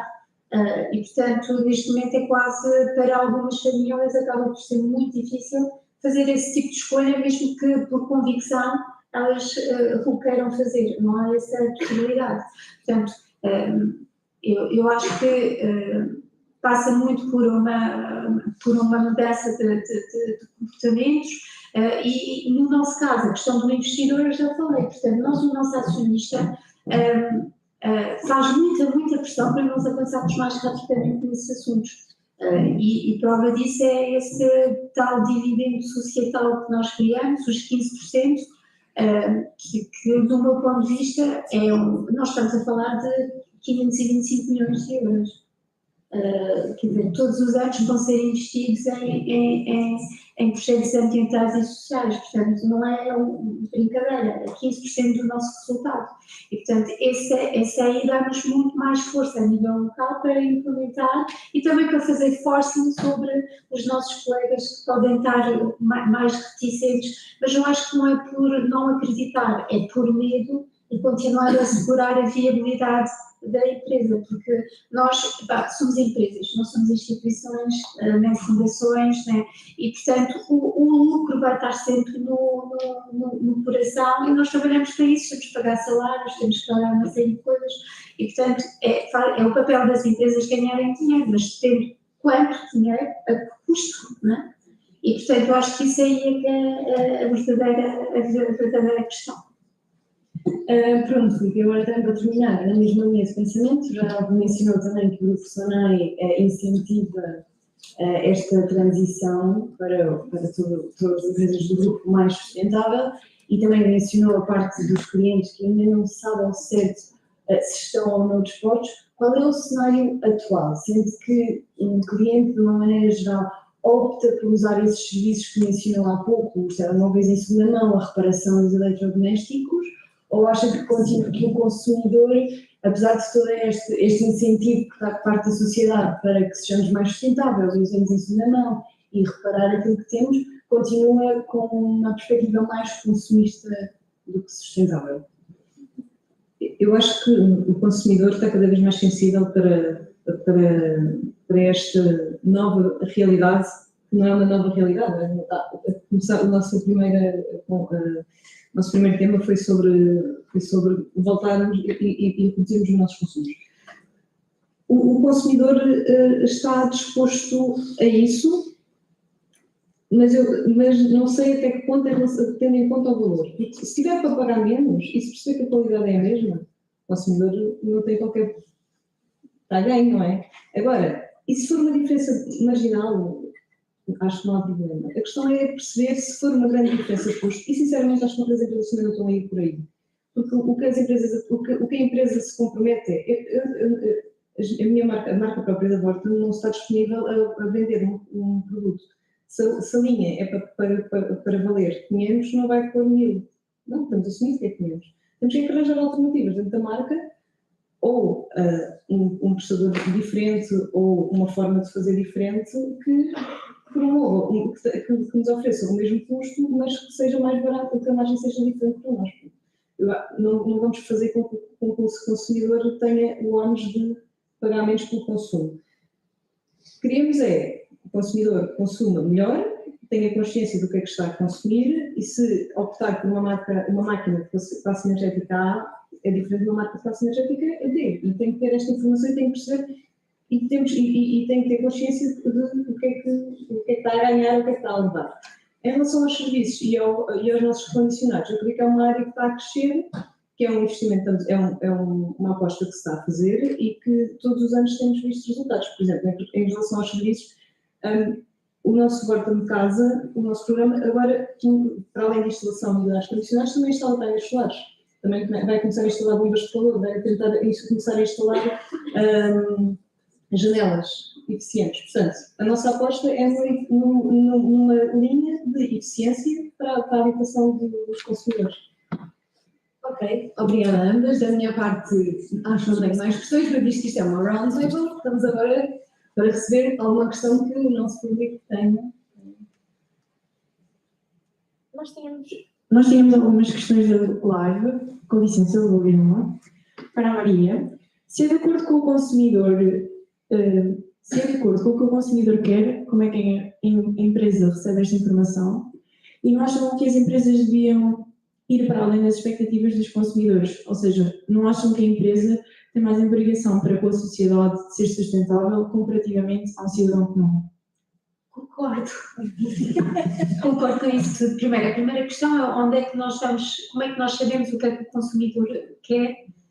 Nós temos imensos estudos, ou seja, uma das áreas em termos de marketing que está-se a desenvolver cada vez mais é a área de intelligence, não é? Onde nós estudamos, questionamos, fazemos também estudos onde questionamos diretamente os consumidores relativamente àquilo que são as escolhas deles, as preferências, também através das nossas vendas, não é? Quer dizer, nós fazemos testes e percebemos qual é a atratividade e a receptividade dos nossos produtos em função das compras, mesmo dos consumidores. Portanto, existe cada vez mais fontes para nós percebermos o que é que as visitas em termos digitais, onde é que os consumidores passam mais tempo, muito provavelmente é aquilo que lhes interessa mais. Tentamos perceber porque é que ele não clicou ali, começou o percurso e não o terminou. Portanto, fontes de informação para o consumidor existe cada vez mais.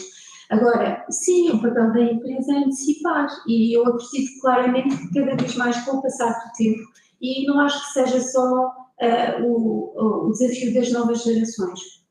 Acho que nós também, eu já não sou uma nova geração, sou uma geração mais avançada, mas acredito que é um ânimo muito grande. Nós estamos a passar isso tudo para as novas gerações que têm a responsabilidade de mudar o mundo que nós estragamos. Portanto, nós temos que também mudar o nosso comportamento, e as empresas têm que contribuir para isso. Eu, aquilo que eu sinto, e temos estudos, lá está, estudos que mostram que cada vez mais os consumidores escolhem marcas comprometidas com a sustentabilidade, com o ambiente. Portanto, acho que é isso. Obrigada.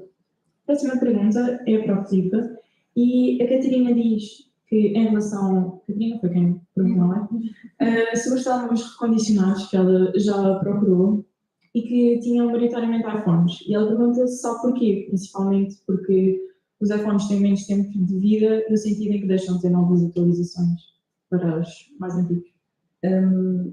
Principalmente, os iPhones são uma marca mais acessível ao consumidor, e muita gente quer ter um iPhone e nem sempre é fácil ter um iPhone. Portanto, essa primeira foi, os iPhones são uma marca acessível. A segunda é, nós temos a certificação para fazer a qualificação destes iPhones no nosso serviço de serviços, portanto, de recondicionar reparações. Exatamente, obrigada. E se nós colocássemos, os estudos de marketing dizem que o cliente não está disposto a pagar, se calhar, por um Huawei ou uma marca de gama mais baixa, e portanto a nossa aposta foi nas gamas superiores. Apples e Samsungs também começam a surgir. A nossa gama está-se a diversificar para smartwatches também, e para este ano queremos lançar os tablets e laptops. Obrigada, e temos mais uma pergunta também para a Filipe, que é: em relação às embalagens, fazem algum tipo de investigação ativa para encontrar uma alternativa melhor? Em alternativa, podiam incentivar que as pessoas fossem levantar as encomendas oferecendo um desconto, em vez de as prejudicar por recorrerem ao serviço de entrega? Em relação às embalagens, sim, temos estudado alternativas. No último ano estudámos a alternativa dos bioplásticos, mas o esferovite é um caso muito particular, porque até é reciclável. Nós podemos reciclar o esferovite. Mas os bioplásticos até foram estudados para as coisas para plástico mais leve. Estamos numa fase de avaliação se fará sentido fazer a transição ou não. depois o bioplástico também tem algum peso nos consumos energéticos e na sua reciclabilidade. Não estudamos ainda alternativas. Nos últimos meses tem-se falado nessa possibilidade do cliente entregar a embalagem na nossa loja, se faria sentido ou não. Neste momento não estamos a ir por aí, até porque o cliente depois teria que levar uma caixa muito grande para casa, para a loja, portanto não estamos a estudar esse facto. O que temos feito é encomendas online, temos tentado reduzir a quantidade de embalagem. Portanto, se vocês encomendarem um computador para entregar em casa, a probabilidade de vir só a caixa, não vir dentro de um saco, é grande. Mas há consumidores que não gostam, porque acham que está ali, se vou comprar um Mac, porque vem a minha caixinha que devia ficar guardada, vem assim, não está pronto. Temos estas duas opções, temos clientes que não gostam e que já recebemos reclamações sobre isso, e outros que acham, como vocês estão a dizer, que faria sentido. Obrigada. Ok, pergunto se há mais alguma pergunta que querem fazer às nossas oradoras aqui em sala. Não? Ok. Então, nós podemos assim terminar a nossa ronda. Muito obrigada. Obrigada às duas por terem vindo, por aceitar este desafio e vamos agora para um coffee break.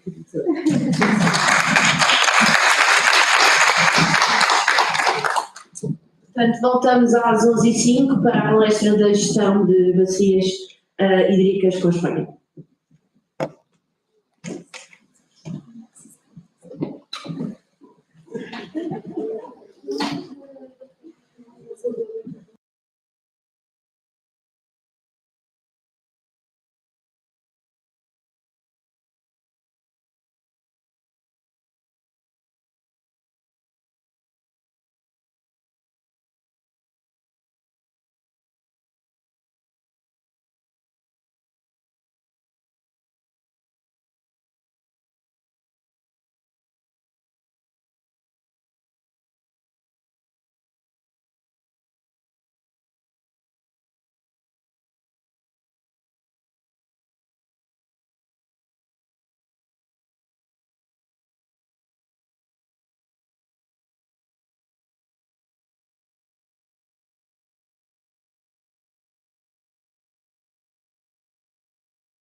Até porque nós temos então pode haver um restaurante.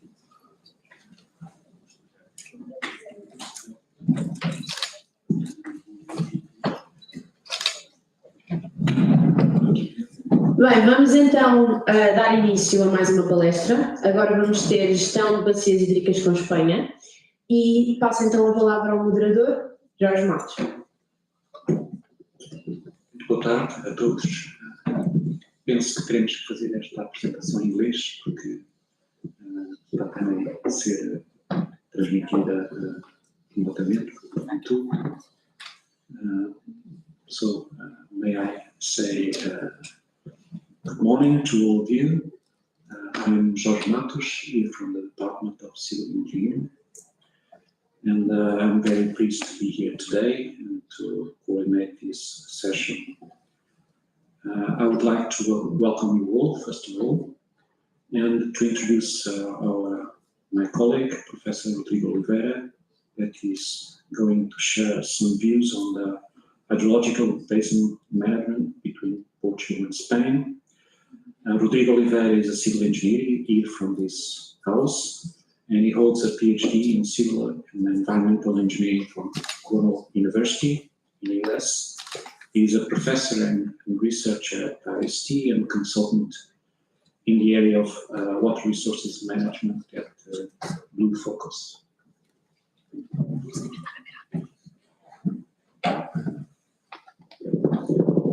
Okay, good morning, everyone. It's a pleasure to be here, so thank you very much for the invitation. And I was asked to discuss integrated water resources management of international river basins in Portugal and Spain. So that's what I'm going to do, okay?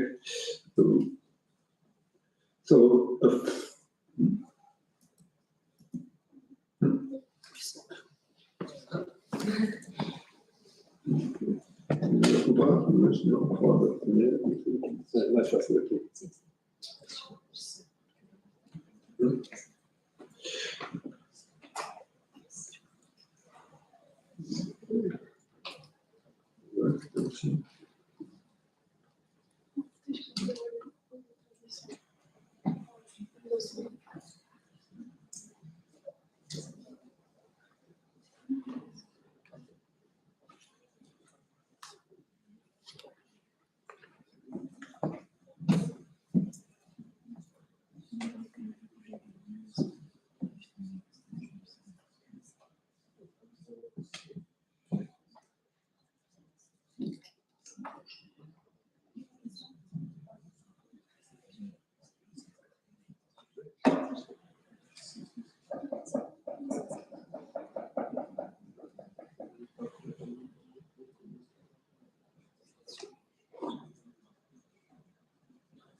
Okay, so the title is Integrated Water Resources Management of International River Basins in Portugal and Spain.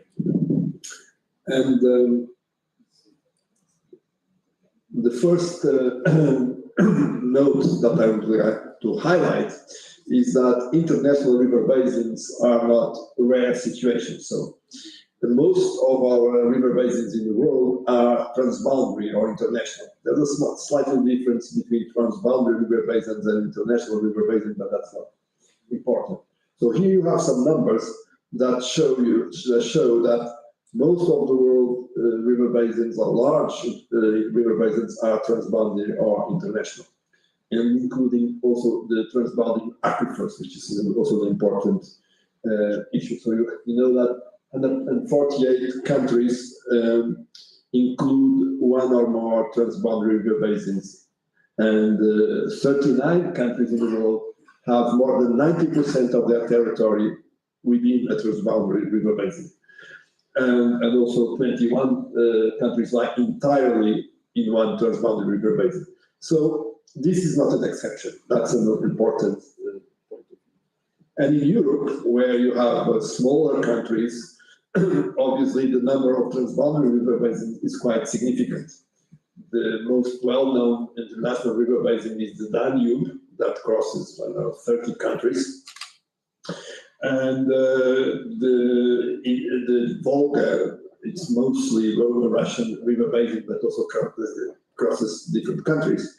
And in the Iberian Peninsula, we have those the only major river basin which is not transboundary is the Ebro River Basin. So the Minho and Lima, Douro, Tagus, and Guadiana are all transboundary river basins.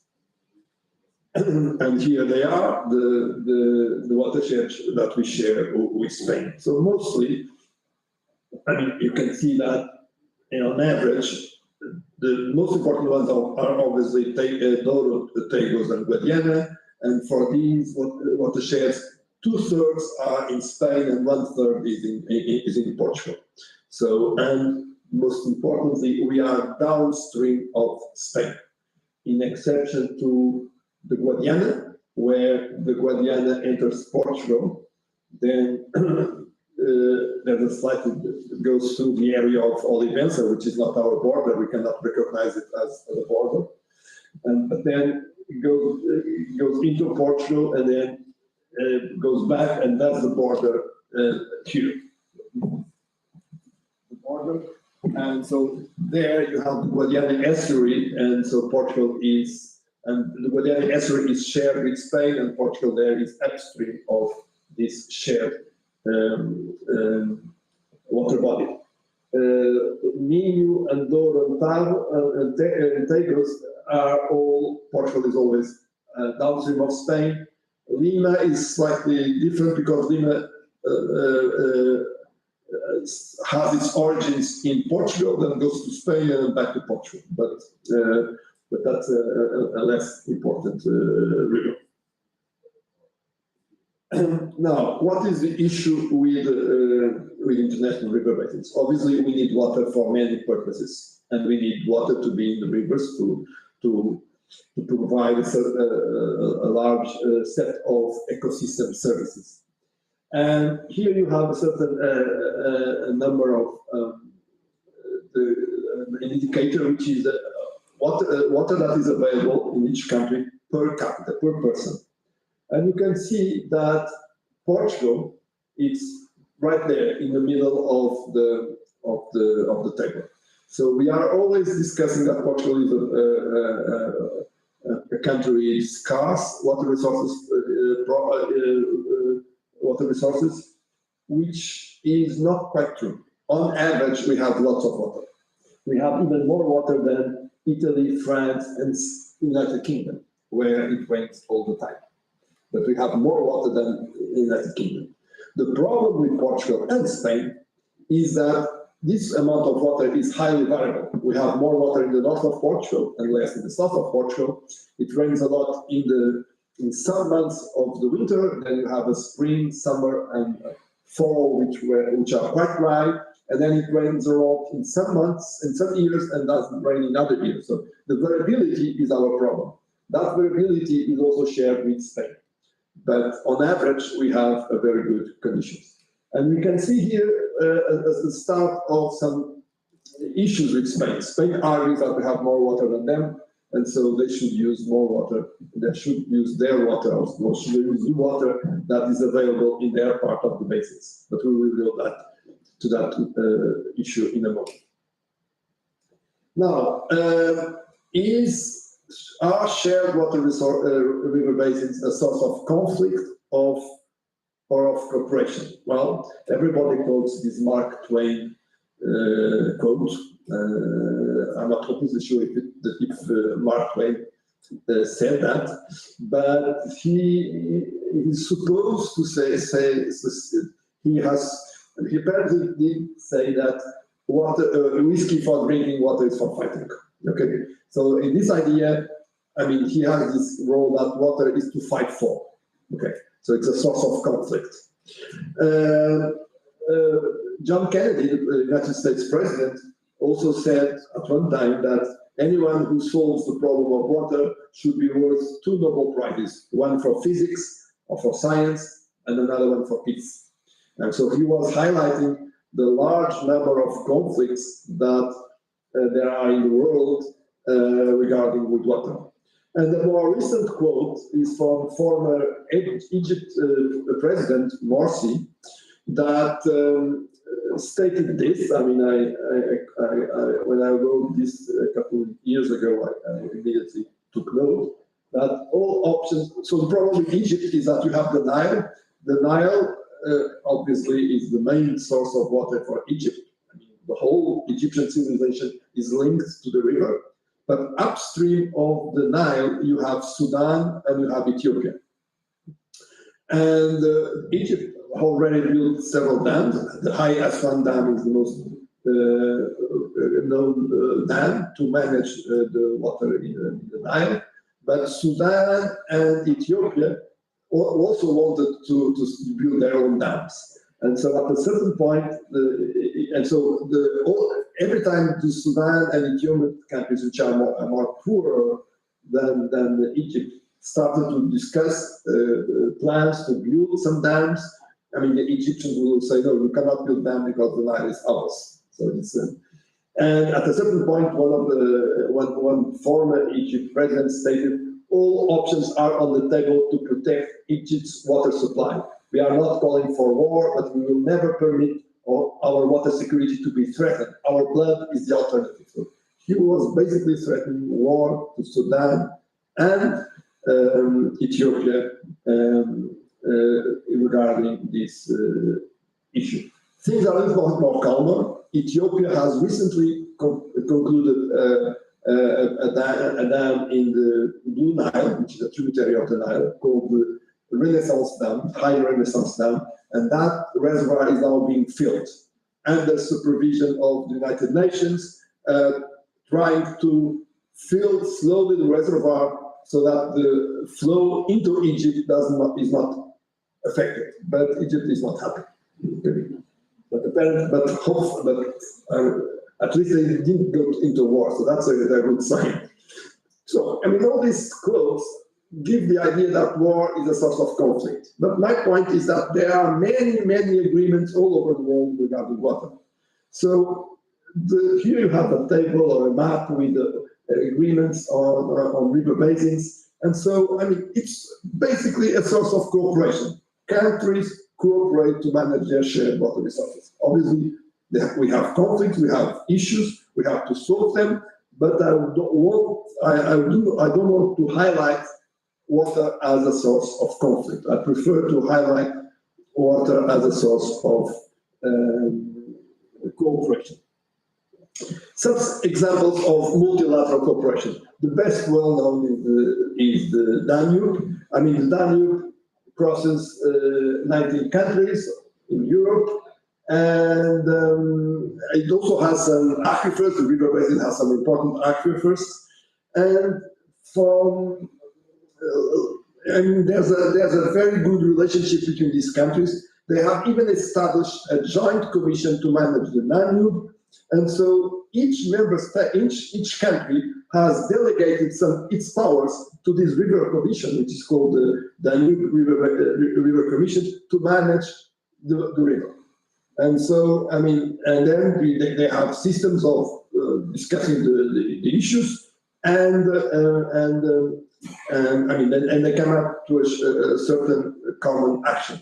the key issues in the Danube are navigation, water quality, hydropower, and flooding. And I will discuss these issues later on. Then you have the Mekong. So Mekong is shared by China, Myanmar, Vietnam, Thailand, Cambodia, and Laos.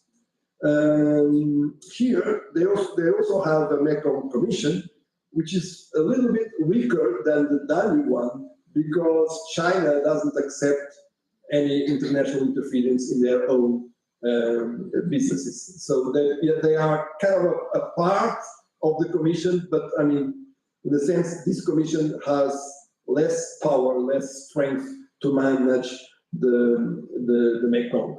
And there's a lot of tension, some tensions here because China wants to build several dams over in the Mekong, mainly in Laos, because Laos is a poor country, so Laos is willing to accept dams to be built in their own country to produce energy, and so they will sell energy to China.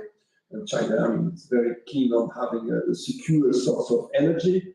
But I mean, the problem is that the Mekong Delta in the south here in Vietnam is very important ecosystem unit, and I mean there's some worries that these dams will affect the livelihood of many people that depend on the delta, and so people are trying to find a way of establish some priorities and while protecting the river and the dependent ecosystems and livelihoods.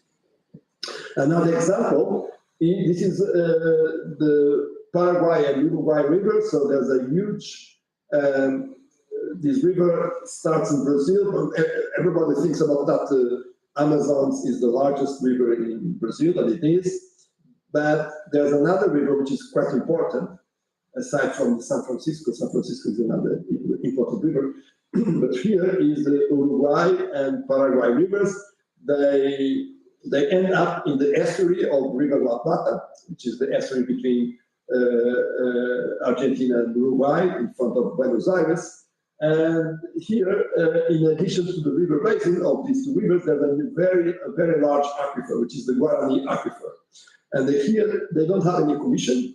What they do have is a set of bilateral and multilateral agreements that define what can be done in the river and how the river is managed together by these 4 countries, or 5 countries: Bolivia, Paraguay, Brazil, Argentina, and Uruguay.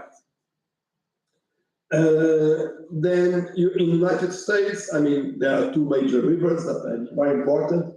One is the Colorado River, that starts in Utah and Wyoming and Colorado and ends up in the Gulf of California. And this is a very important river. I mean, there's a lot of stories about the Colorado River. And if you really want to know about water management, I mean, you should read books on the Colorado River. One of the books is Cadillac Desert. It's very interesting. And the other one is the Rio Grande that starts in the United States and it's shared with Mexico. The issue with the Colorado is not much about the United States and Mexico, it's about the states within the United States. So, I mean, this Colorado River now, the Colorado River is one that has the Grand Canyon, that major scenic area. But it also has very large reservoirs that were built after a compact was signed between all the American states. And that compact was signed mainly because California wanted water, mainly Los Angeles wanted water from Colorado. And it's found that California not even in the Colorado River basins. So they established this compact and they then start developing large reservoirs in the Colorado River Basin. And then important, so they have this compact as the cooperation mechanism. And the interesting part now is that the data which the compact was based upon was data from a very humid period. So they thought they had more water than they really have. And so the problem now is that the current agreement, that compact, states that each country, each state has so many how many million cubic meters of water to use, and that water is not there, because if you add all the rights that each state has, it's much more than what the river can provide. So they have a problem. They have to renegotiate the compact, but the compact took 15 years to negotiate, so they are not keen on starting the whole discussion again. Mexico there is like a small partner. I mean, the United States don't care about what the Mexicans think about management, the Colorado. The Rio Grande is another river. I mean, again, it's overused. I mean, there's lots of problems, and I will talk about Rio Grande a little bit later on. So there are many other conflicts. I already mentioned the Egypt one. In Turkey, Syria, and Iraq, you have the Tigris and the Euphrates, these two rivers that are the birth of our European civilizations with the Babylons and the Syrians and so forth. They have their headwaters in Turkey, and in Turkey there's a huge project called GAP. GAP is not a clothing shop. GAP is the Great Anatolia Project. So they developed large dams in Turkey, and that affects obviously the flows of Iraq, Syria, and so there's some tension there. Also in the Jordan River between Israel, Palestine, and Jordan, there's obviously we all know about the tensions and the religions and the tensions that we have in the Middle East, but part of those tensions comes from access to water. For instance, the Golan Heights, which is a set of mountains on the border of Syria and Lebanon and Israel, which are, and the UN statement, occupied by Israel because they are part of Syria, and Israel doesn't want to release, to give up or to abandon those areas for two reasons, obviously for military reasons, but also because it's the headwaters of the Jordan River. And so they want to control the headwaters of the Jordan River. So there are a couple of issues here also. And then even within states, large countries may have some tensions. I'm not going to discuss many, but the São Francisco River Basin, which is the third major river basin in Brazil, this one is entirely national, but you have 7 or 6 or 8 states within Brazil that share the river basin. So you have a kind of international problem there also, because between the river, the states of San Francisco. And just to give you an idea, California is also the north of California has some water, the south doesn't have. There's a political movement in California to split the state in two, Northern California and Southern California, because the Northern California doesn't want to go on providing the water to Southern California. There's a major infrastructure which is called the California Aqueduct along the Central Valley of California that brings water from the north to the south, to San Diego, Los Angeles, and to the Imperial Valley, which is an irrigation area near the border of Mexico. So there's a tension there also within a state in California. Okay, so how do we manage these issues? We manage by international law, or international public law. This international public law started in 1648 in the Peace of Westphalia. And if you remember well your high school history courses, the Peace of Westphalia was the peace that ended the 30 Years' War between Germany, which at that point was the Sacrosanct Empire, France, and many other countries in the world. Portugal was also involved in these wars, and that the agreements that were established in 1648 are now known as the Westphalian sovereignty. And basically the concept of Westphalian sovereignty is that countries are governed by a sovereign, all the countries were monarchies at that time, and other countries should not interfere in their domestic businesses. So it was the first time where because before that, I mean, if a king decided to invade another country, that was reasonably accepted. Only in the Peace of Westphalia, the country starts to agree that you should not invade the others. So you should try to, obviously that didn't end the wars, but it was the first time where countries accepted that each country is governed by their own rules and should not interfere with the other countries' rules. Then it was deepened in 1850, which is the Vienna Congress, again to end another set of wars, the Napoleonic Wars, and the revolutions of 1848. You may know that in 1848 in Europe, many countries had their own revolutions, and so there was a period of high tensions, mainly against the empires and mainly against the Austrian Empire, because they had all these national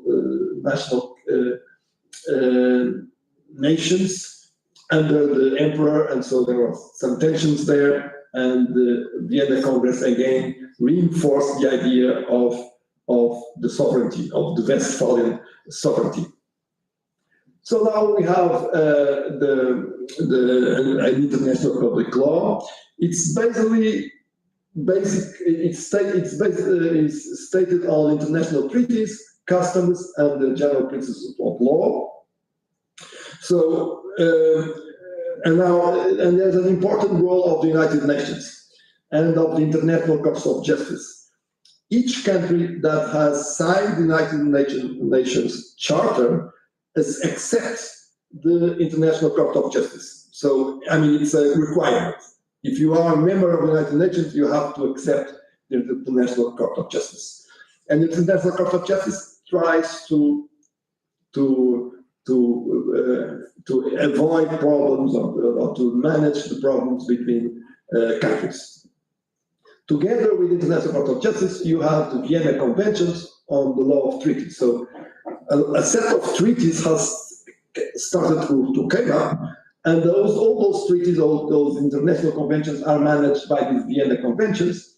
Basically states that if a set of countries decides to agree upon a certain rules, then they sign it. That document is ratified by the parliaments, and the document becomes a law when a large number of countries ratify. So all the United Nations Conventions on Climate Change is a type of this type of it's probably now the Ozone Convention, the Ozone Convention, Montreal Conventions to deal with ozone is another of these international treaties that was adopted under this Vienna Convention. Okay, so now we have these treaties, and what these treaties, there are several treaties regarding water, and I will describe them in a moment. But basically, when we talk about water in international river basins, you have a set of doctrines. One of doctrines is the Harman Doctrine, which is the most extreme one, and it was derived by an opinion of the U.S. Attorney General Judson Harman, that during a dispute with Mexico regarding Rio Grande, the United States is upstream of Mexico in Rio Grande, and basically Harman said that, look, we do whatever we want in this upstream part of the river basin, and we have nothing to tell or explain or justify to Mexico. So that's what we call the absolute sovereignty. Then there's another doctrine that states that the river is the most important thing and no one could harm the river, which is another extreme, because obviously we need water for many purposes and our activity will harm the river. So now, I mean, most of the international treaties deal with this doctrine of limited territorial sovereignty. So it's a kind of a mixture between the river has its rights, we should all work to protect the river, but some harm sometimes it's needed because we want to develop our own countries. And whenever we develop some activities, we should share and use the water resources in an equitable and reasonable way. Okay, so I mean, nowadays the cooperation mechanisms are based on international conventions. So there are many countries that don't have any bilateral agreements or any joint river basin management commissions. They only rely on these international conventions that I will mention in a moment. These are the two most important conventions that we have in the world. And Portugal and Spain, we have a convention, it's called the Albufeira Convention, and which is the last of a series of conventions that we have signed. We don't have a joint river basin management commissions like the Mekong or the Danube Convention, or the Danube Commission. So these are the main international conventions on water. I'm not going to discuss them in detail, but it's interesting to know that they started in 1921, mostly for navigation. In 1921, the most important thing was navigation. You have a river, and you want to make sure that boats from one country could cross the other or could go along. Sometimes the river was the border between the two countries, and so you wanted to be able to navigate the river to distribute goods and using the river. Then later on, I mean, you had hydropower. You wanted to build dams on international rivers, so you have to reach an agreement on how to share the common resources to produce energy. And later on, nowadays, the trend is more towards protecting the environment, protecting water resources, make sure that contamination is not an issue in river basins. So you have here all the conventions, and the most important ones are what we call the UNESCO Convention. It was very important for a while because it's supposedly only applies to Europe, larger Europe, let's say Europe from Urals to the Atlantic, and because from the other convention, the New York Convention of 1997, took, I don't know, almost 20 years to be ratified.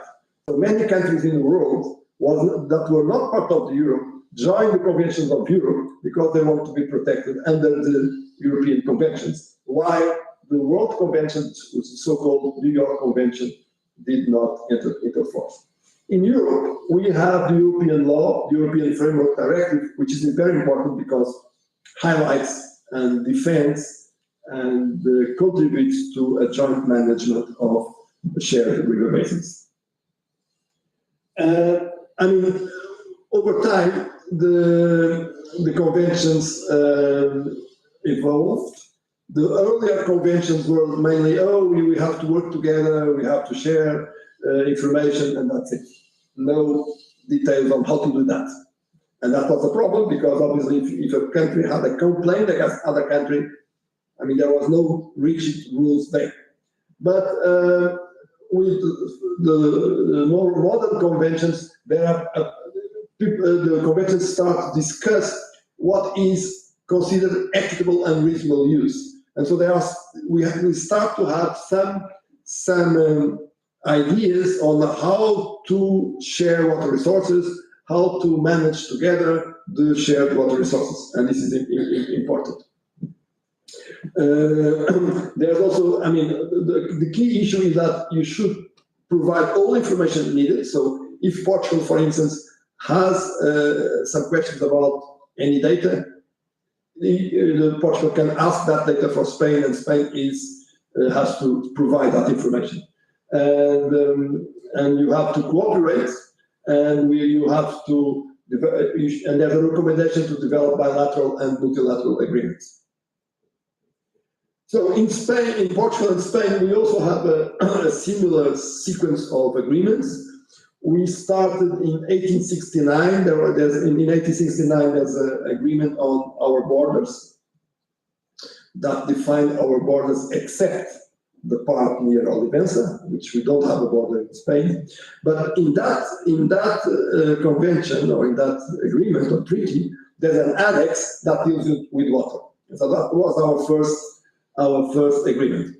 And then there are all these agreements, and again, here, navigation was not important, so we skipped that part of the international conventions, and we mainly discussed hydropower, and now the first conventions were hydropower, and so for instance, the international Douro was shared between Portugal and Spain. That's why you have 6 dams there, 3 are Portuguese and 3 are Spanish. The Tejo basically went for Spain, so that's when Alcântara, a major river basin, a major reservoir was built in the Tejos, and the Guadiana was for Portugal, and so that's why you have Alqueva in the Guadiana river basin. And more recent, we have the Albufeira Convention. I have to hurry up because how much time I have? Some time. Okay, so I will skip this. And I will also skip this slide. So basically the idea here is that the Water Framework Directive, which is the European law on water, has some provisions regarding how to share water resources. So let me just give me so just an example of the Tagus River Basin. So this is the Tagus River Basin, and I will end up in a few minutes. This is the Tagus River Basin. You can see that there are many reservoirs there. They were built in Portugal and in Spain. This is just a summary. 2 are very important, which is the Alcântara. It's basically a tap on water resources to Portugal, and then Cedillo. And then in the Tagus in Portugal, we do not have major dams because the valley is quite wide and we are not able to build dams with a large reservoir capacity. So this is the cumulative reservoir capacity that was built in the Tagus River Basin in Portugal and Spain. So nowadays we have around almost 3,000 million cubic meters of water of storage capacity in Portugal. Spain has around 11,000 million cubic meters. So on the whole, we have around 14,000 millions of cubic meters of storage in river basin. And obviously that changed significantly the river flows in Portugal.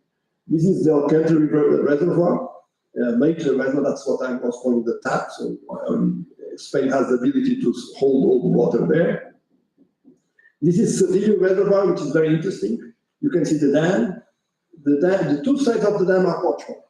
Only that part is Spain. So the dam was built, basically was built in Portugal. It's a Spanish dam built in Portugal, basically. And so the 2 rivers that you see is the Tagus and the tributary called Severo. And what we have in Portugal is that these 2 runoff river dams, so reservoirs with a very small capacity, and so we're basically dependent on the flows that come from Spain. And this is now an issue.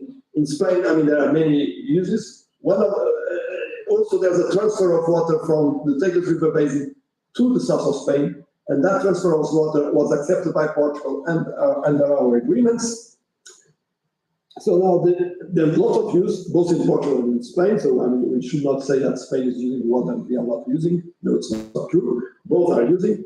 So the issue is now what you see is that in blue you have the natural conditions, and in red the current conditions in the Fratel and Almol, which are the entry in Portugal. And what is now the key issue in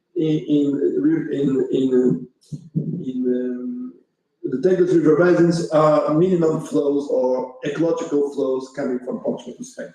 And that's something that we need to discuss with Spain, and it has not been easy. I will skip the Guadiana part. And as a final remark, I would say that the Portuguese and Spanish relationship is far from unique. I gave you plenty of examples where international management is done.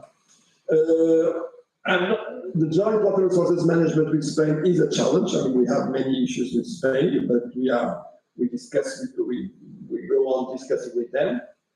The international law provides some guidelines. The FAIR Convention is a plus that should be developed. So, I mean, this is an ongoing process that we should try to deepen. It's not easy because we are the downstream country, but that's life. Okay. Thank you very much.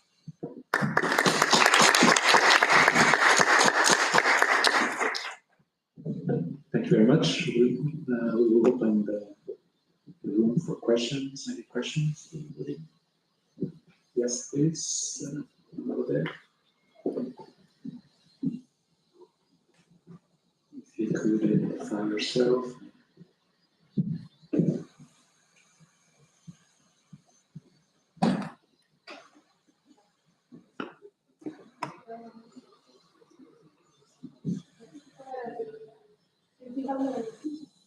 É que ficar em baixo.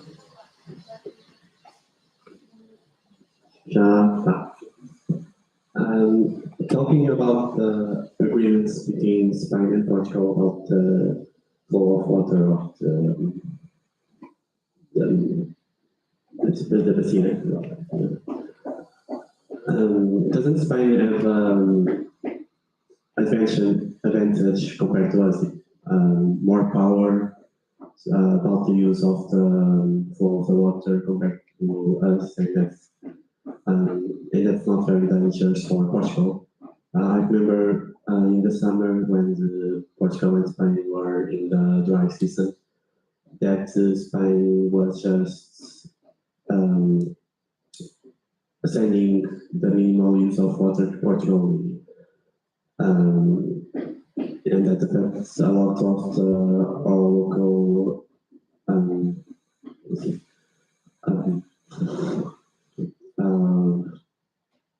the environment and the agriculture of the country when various plants and trees and lots of agricultures were with their plants and animals dying because of lack of water. So what I'm gonna ask if then Portugal have to be more strict with Spain about the percentage of water and try to expand that water minimum.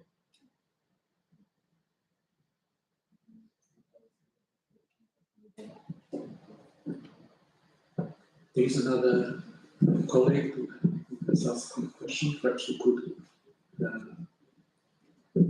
coordinate both. Probably I can answer them all together, so it's easier. But thank you for the question, I will answer them all. Obrigado pela apresentação.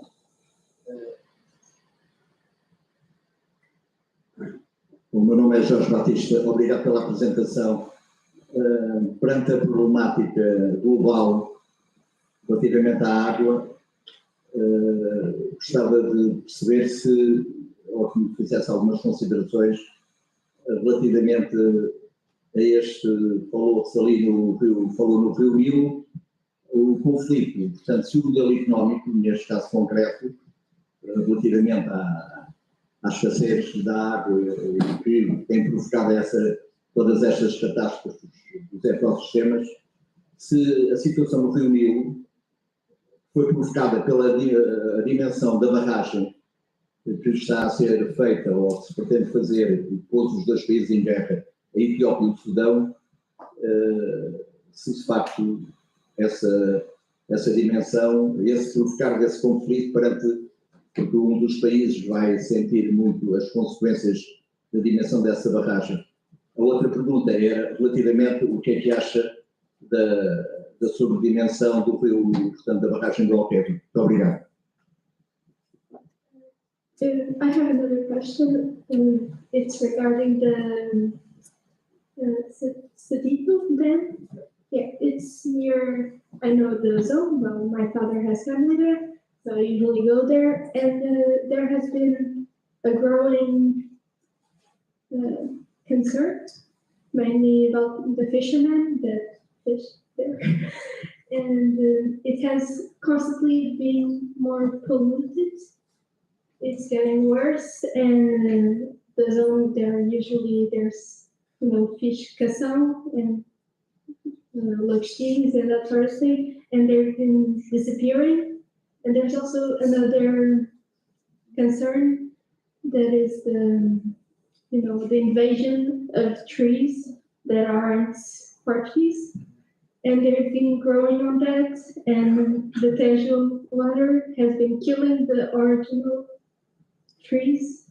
So I don't know if there's anything that Portugal could do, like, I don't know, sue them or some motion they could appeal with European help regarding to, all the treaties that have been done. Yeah, I would like to know. Thank you very much. Okay, so we have to thank you for your questions, very interesting. So we have two questions on the Tagus and one from the Nile. So let's start with the Tagus River Basin. So the issue with the Tagus River Basin is that our agreement with Spain regarding the Tagus River Basin states that a minimum flow per week in the Tagus River Basin. And up to now, we were not able to specify a daily minimum flow in the Tagus River Basin as we have in Guadiana. In Guadiana, there's a minimum flow that arrives to Portugal from Spain in each year, in each day. And so, it's not the case in the Tagus. So in the Tagus, under our agreements, the Spanish can, for instance, provide the whole week volume on Sunday, and then same time they do. On Sunday they release all the volume of water, and then the rest of the week they do not provide any water, and they are complying with the agreement. And so that obviously creates lots of problems, periods of very low flow in the river that creates all the issues that you have mentioned. What Portugal is trying to do is trying to force Spain to recognize that they have to have a minimum flows in daily minimum flows on the border in the Tagus River. And one of the ways of doing that is using the Spanish law, because Spain has approved a set of ecological flow regimes all over the Tagus River Basin, except in the last part. So what we are trying to do, and that's what I defend, I'm not sure if we are trying to do it, the government's trying to do, but there's a pressure to do that, is to say, look, your law states that you should maintain at least, it's around 14% of the average flow in the river. So do that also on the stretch of the river nearby Portugal. This means that we would have minimum flows, daily minimum flows. That's what a part that we want to do. Another issue is to develop some works in Portugal to ensure that that we have water in the river provided by Portuguese tributaries. And this is something that is under discussion. There's a couple of things being thought. One is that Cabril, the Zezer, is the main tributary of the Tagus River Basin. And one of the dams was assigned to EDP for power production, but the concession ended 31 of December of last year. That dam will now be multi-purpose, and part of that water from the Zezer will be deviated to the Tagus to ensure a better flow regime in the Tagus River Basin. There's also a discussion, which I'm not completely agreeing, is to build a dam in the Ocreza so that we can ensure some better river flows in the river. It's kind of a strange thing to build a dam to maintain ecological flows, but that's the idea of the government. But that's another public discussion, and we will see what happens. Regarding pollution that you mentioned, I mean, there's a lot of problems of pollution in Spain, but those problems of pollution are not respecting the Water Framework Directive. So there's a lot of leeway for us, Portugal, together with the European Commission, to pressure Spain, and Spain is working. I mean, we are not also complying with all the articles of the Water Framework Directive in Portugal. So they are going to work towards controlling the contamination and controlling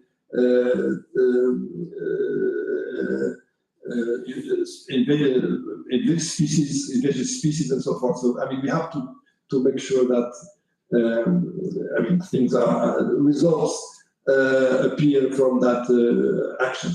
Regarding the Nile, I mean, the most controversy of the Nile started with the High Aswan Dam built by Egypt near the border of Sudan, which flooded part of Sudan and also completely changed the river flow in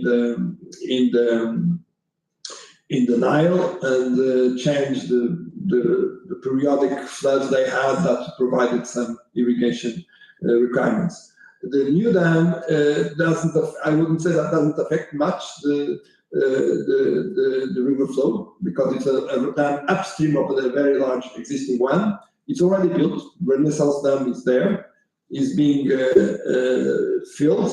I mean, but then the dam has to be. It all depends on how you manage that dam. If you manage that dam properly, taking care of ecological flows and then you could provide some benefits, energy, water for irrigation and so forth, water for human consumption, and while still maintaining good ecological flows and good environmental conditions. So I believe it's possible. I'm not completely familiar with the details of the case to know if it's being done or not. Thank you very much. I think we are behind schedule. We should have a small break, 5 minutes, and we will resume the session. We will change the speaker.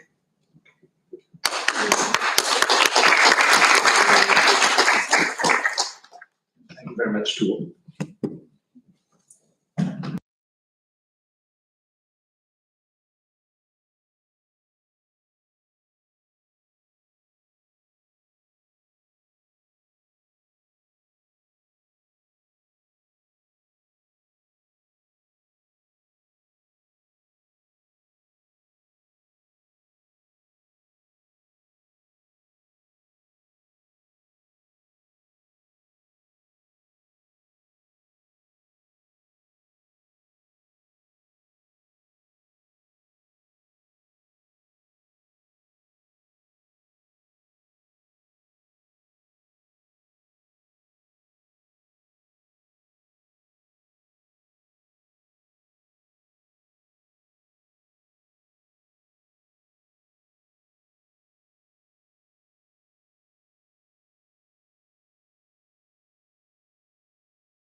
Então, vamos dar início à nossa palestra das políticas climáticas. Portanto, a pergunta é: será que estaremos em linha para atingir o objetivo do Acordo de Paris? Thank you very much. I would like to introduce Bárbara Mauricio from Zero in Portugal. Bárbara has a degree in biology and a master in environmental engineering. She works at Zero in projects related to national and European climate policies with the aim of increasing the addition of policies and monitoring their implementation. So welcome. Thank you. Okay, so does this work? Okay. So since we have such a small crowd, I think I will be interacting with you more because it's more fun. And yes, if everyone is, someone is watching and has a question, you can put it in the chat. And okay, so a question to start with. Do you think we are on track with the Paris Agreement goals? Are you sure? No. Okay. Are you curious? Of course. So I don't think I have a crowd that needs convincing today that we are facing a climate emergency, that climate change is real. This is data from NASA, climate anomalies, which is difference from the median, from an average temperature, which is calculated over 30 years, since temperatures change a lot.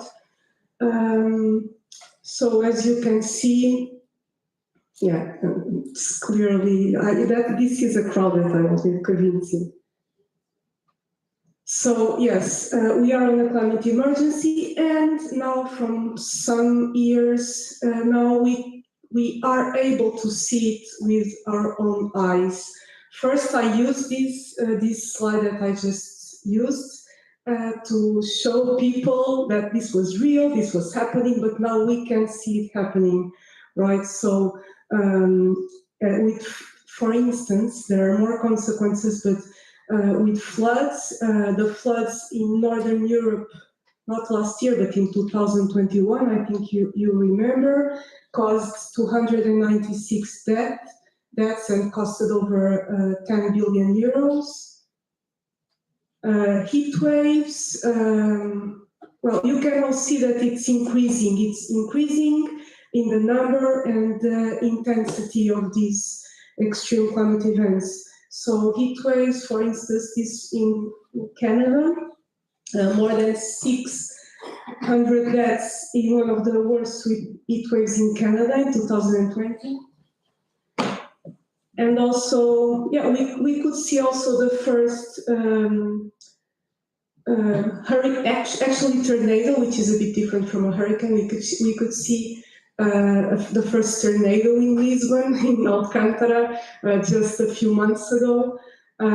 Yeah, we also have an increase in hurricanes and storms. For instance, this is Hurricane Irma in the Caribbean, which caused the destruction of almost all the island of St. Martin. And yes, this was also a graph that I used to show that climate extremes are increasing because we always saw these events happening: floods, hurricanes, heat waves, droughts. But as you can see, this is the number of events on the y-axis and the years on the x-axis, and you can see it by colors, differentiating between different events, that we have an increase in the number. No, it's not only an increase in the number, also an increase in the intensity. That's a result of a direct result of the heating of the atmosphere and the cycle of water. So it's both an increasing number and an increasing intensity of extreme events. And moreover, Is anyone here who can explain me these tipping points? Are you familiar with tipping points? No. Oh my God. So this is what is really scary, is that there are tipping points in the climate system that scientists cannot really evaluate where the critical increase in temperature is. I can explain you one so that you can see. Tipping point is like when you reach that point, it has no return. And it's a positive feedback loop, for instance. I can explain, for instance, permafrost. You can see there on the left and on the right, the boreal, no, on the right, sorry, that in Siberia, boreal permafrost collapse. You know what permafrost is, right? Yes, of course. So soils that are with ice or are, how do you say it? Yes.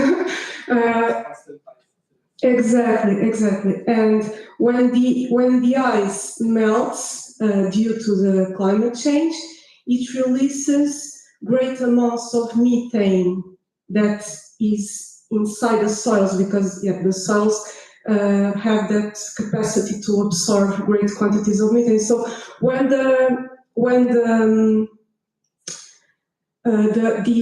ice melts, the methane is released, and the methane is a powerful greenhouse gas. So the release of methane makes that or increases the temperature even further, which makes the ice melt, the release of more methane. So it's a positive feedback loop that leads to the disappearance of this permafrost region and a greater increase in the temperature that we could foresee. So there are several. Another example is the ice melt in Greenland and Antarctica, because this all the ice melt, but these ones, which are the ice sheets, are the ones that cause sea level rise. But well, I'm not going to explain. But these tipping points, they are signalized, and they are not exactly quantified by scientists. But the thing is that these feedback loops could lead to a greater increase in the temperature that we could foresee. And I'm not trying to be alarmist, I am not actually, but there is even an article that says that the Earth could go on a pathway similar to Venus and have a temperature similar to Venus, which is like a greenhouse. It's a greenhouse of 500 degrees Celsius, so actually incompatible to any life form that we know at the moment. So this is critical. This is really an emergency. And this is an article where you have, it's a recent article where you have like scientists try to quantificate these. In the left, you have different points. These tipping points that I just mentioned. You have these in the left. For instance, Greenland ice sheet collapse. It will happen. That's what it means. It will happen between the current level of warming, approximately, and that bar in blue, light blue, is the range of the Paris Agreement targets. And then even further, going to 4 degrees warming, 6 degrees warming. So you have different, it's starting to be quantified, but you have some of these tipping points even that we think might have already happened, and we are on a positive feedback loop. So this is really serious, even more serious than this just maybe the biodiversity crisis. We don't know. We are actually on a global emergency concerning the environment, as you know. A crowd that I don't need convincing. So, to deal with this, the UNFCCC was created in 1992 following the Earth Summit at Rio de Janeiro. And after the first scientific evidences came from IPCC. IPCC had been founded in 1988. That was when this problem of climate change started to... It's okay.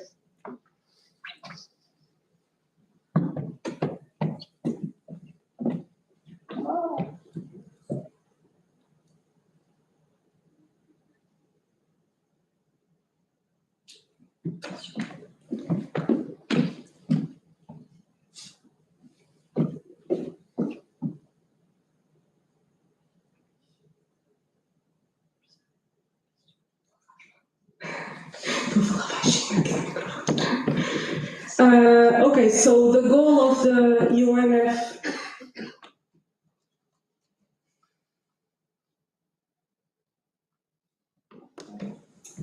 the goal of the UNFCCC, as you know, was to stabilize greenhouse gases. Stabilize greenhouse gases at a level that will prevent dangerous human interference with the climate system, which was at this time 2 degrees Celsius, according to the scientific findings of the IPCC. Okay, so what has been happening at UNFCCC? We have the legendary Paris Agreement. The Paris Agreement in 2015 was the first ever universal, legally binding global climate change agreement. That was all the parties to the convention signed it, agreed to limit global warming to well below 2 degrees Celsius and pursue efforts to limit it to 1.5 degrees Celsius.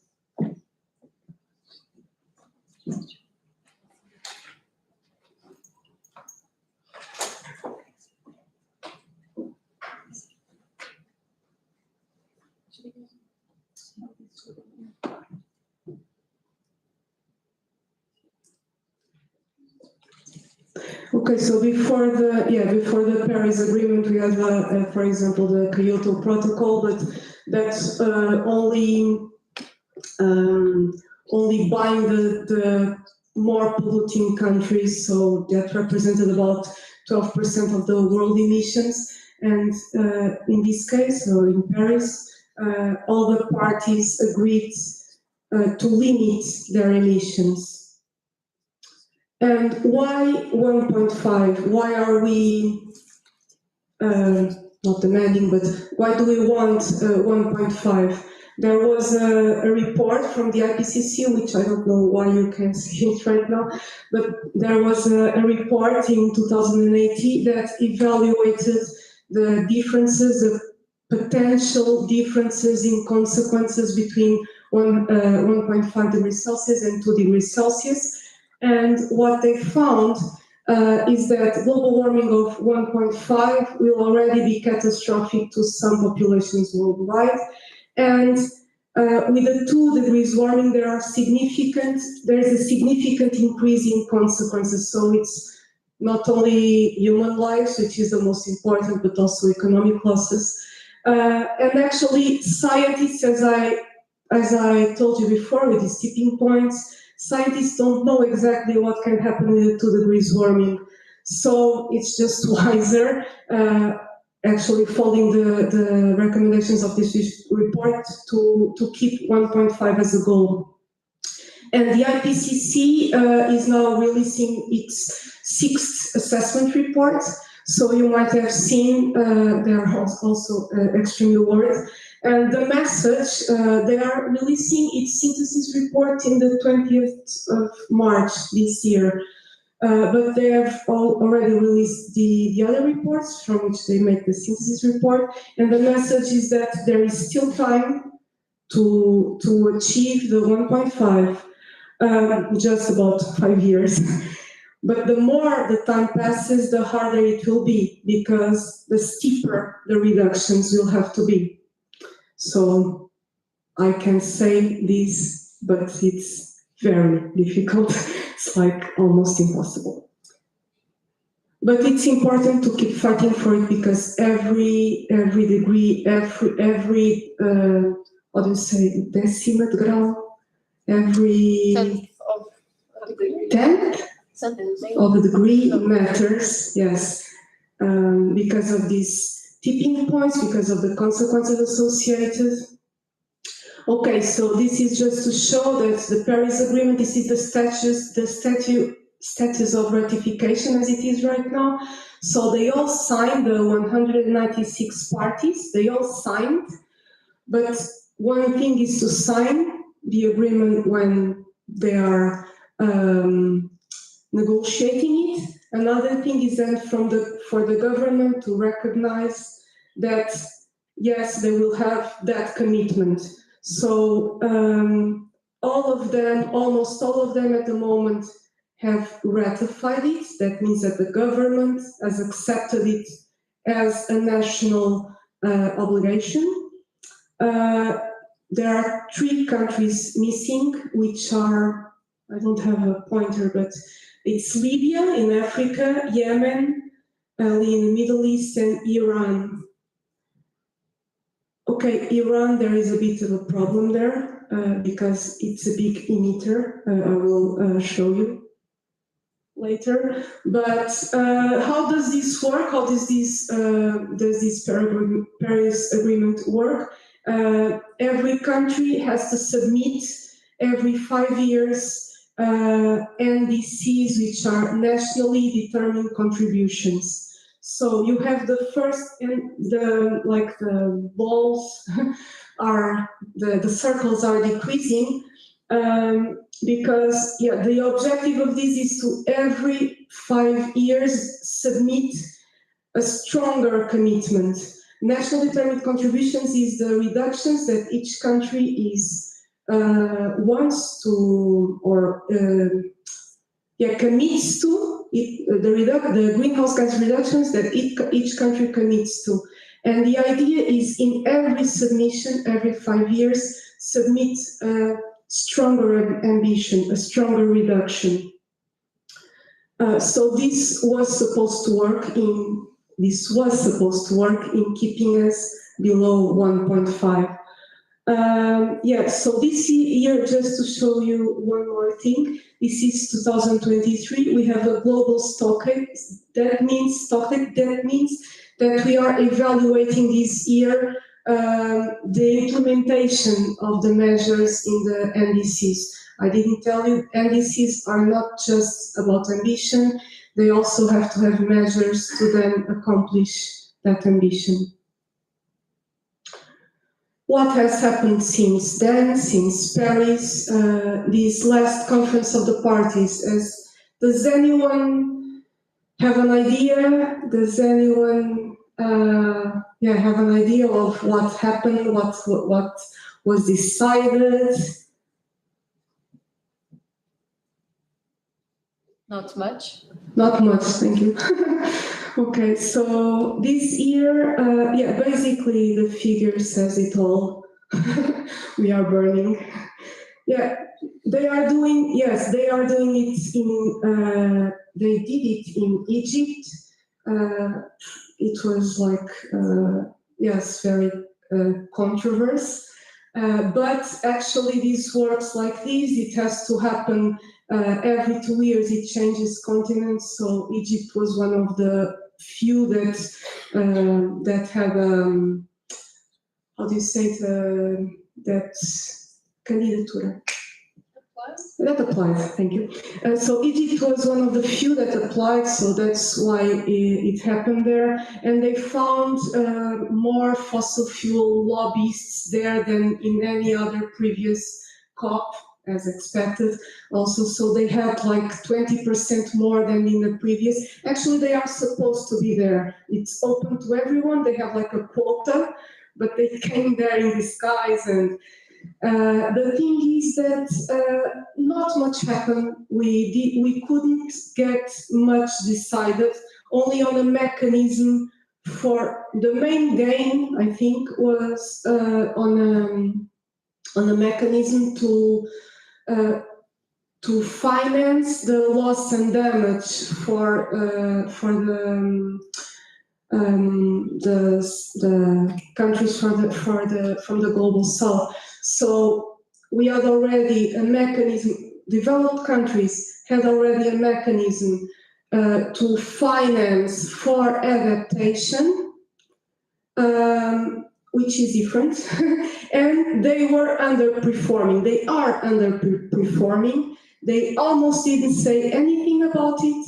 They still missed 20% of the budget they said they were going to give the southern countries. They didn't mention it. They agreed on that additional finance to compensate for loss and damage. That is once the climate change impacts happened, it's different to adapt before they happen and to then compensate after they happen. So they agreed even if it's India, even if it's not, they don't have a specific mechanism for it. They just agreed on a global finance for it. Then it was we were almost to the end without an agreement. Europe said, the European Union, like, okay, we can agree on that, but we have to keep 1.5 in the text. Because, European is at the moment, European is not actually perfect, but we are trying, or European Union is trying to be a leader on it. And they kept it, but in the same line as the Paris Agreement. They are still trying to keep the temperature below 2 degrees Celsius and not 1.5 as the European Commission wanted. So, we could see by the negotiations that it was really, really hard to reach an agreement, and that there is not a political will from the most developed countries to really mitigate. Also, they were talking a lot about carbon capture and storage. It seems that they will start talking more about it as oil companies want to still be able to pollute. So the next COP will be in the United Arab Emirates, which is amazing, and they just nominated not a boss, but a chief of an oil company to be the president of the COP. Obviously, there is a letter signed also by Zero to keep that from happening. But for the moment, that's what we have. Now, that's what I was doing. I will just pass this to show you where the culprits at the moment are. So we have the top 10 emitters at the moment that produce more than 68% of global greenhouse emissions. And as you can see, so we have China, the United States, India, the European Union, Russia, Japan, Brazil, Indonesia, Iran, as I told you. And the other one, actually I didn't see this, but why can't we see it? I don't know what it is. But Iran, it was one of those countries who have not ratified the Paris Agreement. And and the top 3, so China, United States, and India contribute to 42.6% of total emissions, while the bottom 100 countries only account for 2.9%. So a great inequality that is, as you might have noticed, at the root of all environmental problems. Okay, so in Europe, what have we done with these nationally determined contributions, which we have to report according to the Paris Agreement? So we have, in Europe, in Portugal, we have PNEC, Plano Nacional de Energia e Clima, which is actually the same as NECP, National Energy and Climate Plan. All countries in Europe have to have one, which is a plan until 2030, and they have to report it also every 5 years. A bit, as you can see, the final ones, the ones in the bottom, we have it in 2019, it's 1 year before they have to submit the NDCs, the nationally determined contributions to the UNFCCC. UNFCCC, I'm sorry. So they have, now we are in the process, as you can see, 2023, we have to present our draft to the European Commission, which they are going to revise, and the final NECP is going to be adopted next year. We also have long-term strategies. In the meantime, some countries, including Portugal, was one of the first to say that we are going to be carbon neutral by 2050, and we have some other countries that are following the same line. Also, the European Union has said that, and some other countries also have commitments to reach carbon neutrality by 2050. And some of them have even made it into law. We also had from last year, actually 2000, last year, the beginning of last year, we had the Portuguese climate law. So we have in red, we don't have the carbon neutrality target in the law.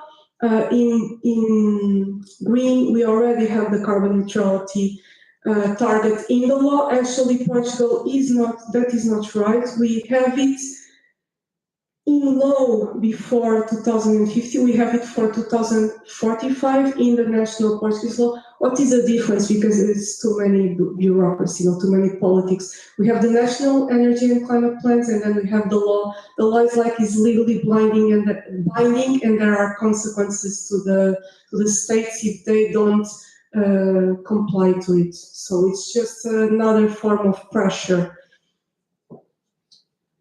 Okay, so is Europe Paris compatible? That's the question. We have these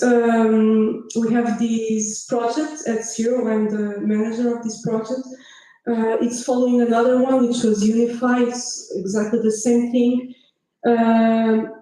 This is Together for 1.5 is really the Europe Together to keep the 1.5 goal, to reach the 1.5 goal. So what are we doing? We are analyzing the NECPs, the draft NECPs, and we are trying to push for higher ambition in every country. Actually, this is a consortium of 14 member states, but CAN Europe is the leader of this project. CAN is Climate Action Network. Climate Action Network is like an umbrella organization for climate action in Europe. So all the NGOs, the national NGOs, report to CAN, and CAN directly connects with the European Commission. So it's stronger, it's a stronger action. So we are trying for Europe to be Paris compatible, to be compatible with 1.5. That means that it is not yet compatible. Besides all the commitments, besides carbon neutrality for 2050. So this is an important, it's a bit difficult to understand. I'm going to try to explain it to you. Climate Analytics has built a PAC scenario, which is a Paris Agreement compatible scenario. So you can see there the historical emissions in black. Then that goes until today, 2020. Then you have the blue line, the upper line is where we are heading with the current policies in 2030.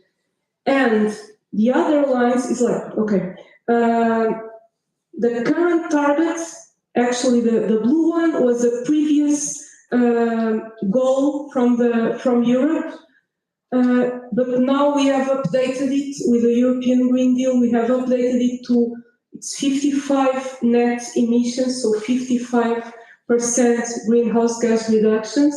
And with the REPowerEU plan, it's we can even go have higher emission reductions.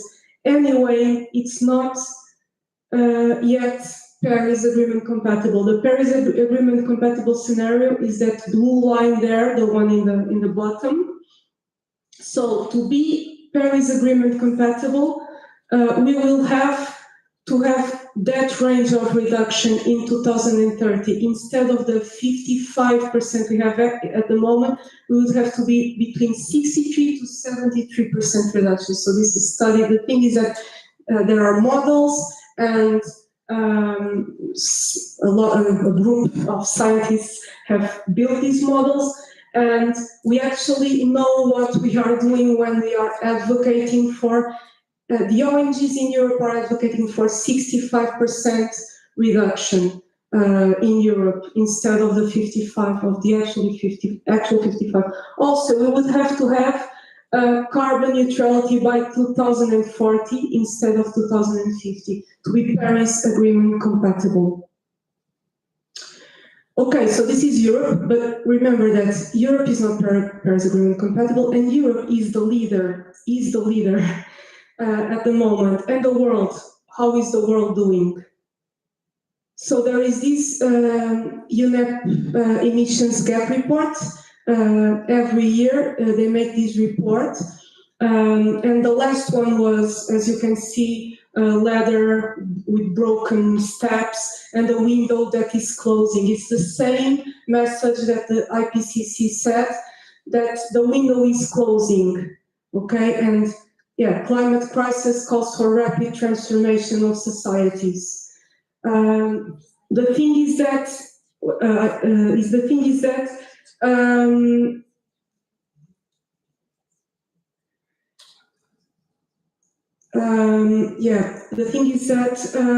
we are not yet, we are very, very far away from the 1.5 degrees Celsius. With the current policy scenario, as you can see there in the upper blue, we are heading for a 2.8 degrees Celsius increase in temperature. If you count on the commitments, but it's very different to have a commitment than to have a measure in place, we can go a bit further on the reductions to about 2.4. And if we believe that every climate neutrality pledge is going to be complied with, we can go even to 1.8 degrees Celsius, but that is highly unlikely, of course. So this is what I wanted to present you. And you have this reference of the emissions gap report. And just to say another thing, just to end with this, there is we can think that this is a much bigger problem than us, and that we can't do anything about it. But actually, if everyone blames the other one and does nothing, we have here an inaction triangle. Instead, we want to do, there's a film, a documentary that I recommend, which is a 25% revolution. It's free, it's about 20 minutes, 25 minutes. And it means that is the quantity of people that are aware in the society that we need to make a revolution. So everyone counts, every little degree counts, because we don't know the consequences. There are tipping points. Every degree we can save, we can not reach, counts, and everyone can do something, should do something. I'm not saying just individual actions, we are not putting these weights on your shoulders, but advocacy, going to strikes, yeah, it's everyone's job. So, okay. Thank you very much.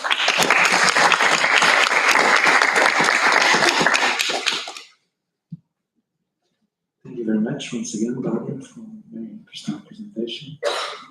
And now we open for questions. Yes.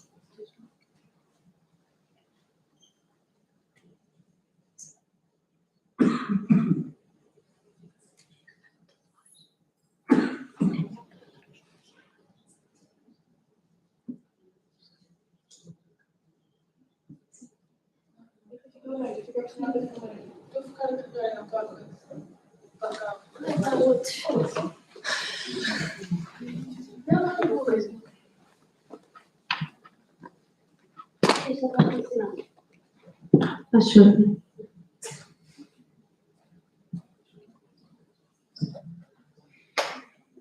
Hi, Barbara. Thank you for the talk. My question is, under this last part that you talked, what are the regulatory agents that make the countries meet the climate goals, and what are who regulates this the implementation? The implementation, and what are the consequences for the country if there are probably financial penalties for the countries who don't meet the goals, and who is making them paying or complying with it. Okay, so they have this global stock take. Thank you. So,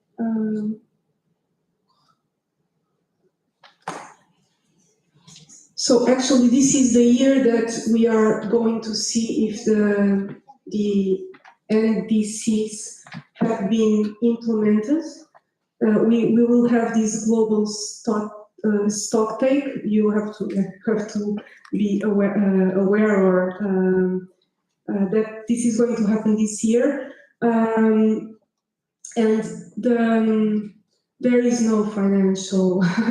That's why it's just an intention, a declaration. And then there is no financial, there are no consequences, basically. So just maybe the image of the country. That's why also the COPs are happening today on oil-producing countries. They want to clean their image, so because a lot is involved. And what did you say? Yeah, and actually. I can show you because they just took out the site from the previous project, but we had a page. We are going to, as soon as Portugal submits the NDCs, we will have it again because it's from this new project together for 1.5.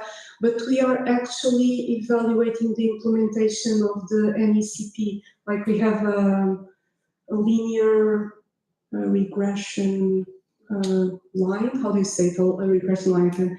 We can say where we can see where we should be this year, because it's a goal for 2030. So it's impossible to see at the moment if we are doing well or not. So we have done a linear regression, and we can see if we are complying or not. In Portugal, I can tell you that we are. I can't show you. I searched it, but they took it out like 3 days ago because this is a new project, and they are going to then incorporate it in the new site. But for the moment, we don't have it. But it's a tracker. It's an NECP tracker, and you can see in Portugal we are complying. Not in the transport sector, for instance, it is important. The transport sector, we should be reducing emissions, and we are actually increasing and we are far away from where we should be, so it's on opposite directions, but overall, we are complying. Is it the transport industry, is it the worst that we are meeting the goals? No, yes, but not only. What are the others? Okay, in Portugal we have 2, 3, I would say, very critical sectors. The transport sector, energy efficiency, and we have a big problem of energy poverty. Probably all of you are energetically poor. I am, because we don't have the money to heat our homes. It's very expensive. So in the building sector, actually, and also we have a problem with fires. It's very, so the absorption, that the carbon capture that we have by the forest is very, yeah, exactly. So we don't actually know if the forest is emitting one year or is absorbing that year. Is very. It's on deficit or not? Mm-hmm. You can be sure if it's on deficit. Yes. Thank you. Okay, thank you very much. The final remark, the question that you may have. Okay. Any other question from the audience? Yeah. So it seems like our main goal, obviously, is to reach 1.5 degrees, and by doing that, we have to reach like 100% of renewable energy and reducing a lot of other stuff. And what I want to know is if that, by doing that, we truly know what the consequences of the renewable energies are going to be, because it is not just emissions that are the problem, right? Yeah, lithium. Exactly. We don't care at the moment. It's like we have it's not like also the solar panels, recycling and stuff like that. Yes. Just one thing I want to say before answering you is that we know it is feasible, it is still possible to reach 1.5 worldwide. We know how to do it. We have the technology to do it. We just don't have the political will. It's as simple as that. But and you should have seen COP, or go home and see like a short video on COP, on the Conference of the Parties in Egypt, and you can see the lack of political will from the most polluting industries. It's incredible. So, but you said, yeah, we have other problems. Actually, we have the scientists, like the research institutes, trying to find alternatives, trying to find recycling, how to recycle solar panels. We have a lot of technology we have a lot of new technologies. Actually, we don't have some of the answers at the moment, but it's a problem that we have to have at the moment so that we can keep the temperature under 1.5. Do you understand? Yeah, I understand, but I think that's the problem of it all, because we are only thinking on the short term, not on the long term. I know that we don't have a solution, obviously, because nothing is perfect. But... Exactly, but we can't wait. If we wait before we have every solution, and we continue on the trajectory we are in, you are already seeing what is happening. So it's like the list of the problems, all at the same time as we all are trying to find solutions to that other problems that pose the renewable energies. Thank you. Okay. Thank you very much. Any final comment? Just a remark. The first president of the Portuguese Water Resources Association, Luís Veiga da Cunha, he used to say that he was a pessimist. He would assume that, but he used to say that he was a well-informed optimist as a pessimist. Now, are you a well-informed walkinist or not that much regarding the future? Yes, actually, I don't know how to answer. I mean, I don't personally think, although I am not supposed to say that, we are not supposed to say that, but actually even IPCC scientists, I think most of them don't believe anymore on the 1.5. But it is very important that we continue to push for it because, as I said, every degree is important and we don't know where the threshold is for a complete destabilization of the climate due to those tipping points. So, yeah, I am an optimist that we can still, I am an optimist not on the 1.5, but that we can still limit the temperature rise to a level that is compatible with our resistance. Not being too, no, it was very dramatic. That is like, that avoids worst consequences, even if for African nations, some of them, they already have the worst possible consequences. So it's a bit selfish to think that in that terms, but I guess I answered it. Thank you very much. It's a final message, very important to all of us. Let's keep doing our job the best as we can. Thank you. Thank you very much, and thank you to all the participants and to the organization of this very nice conference.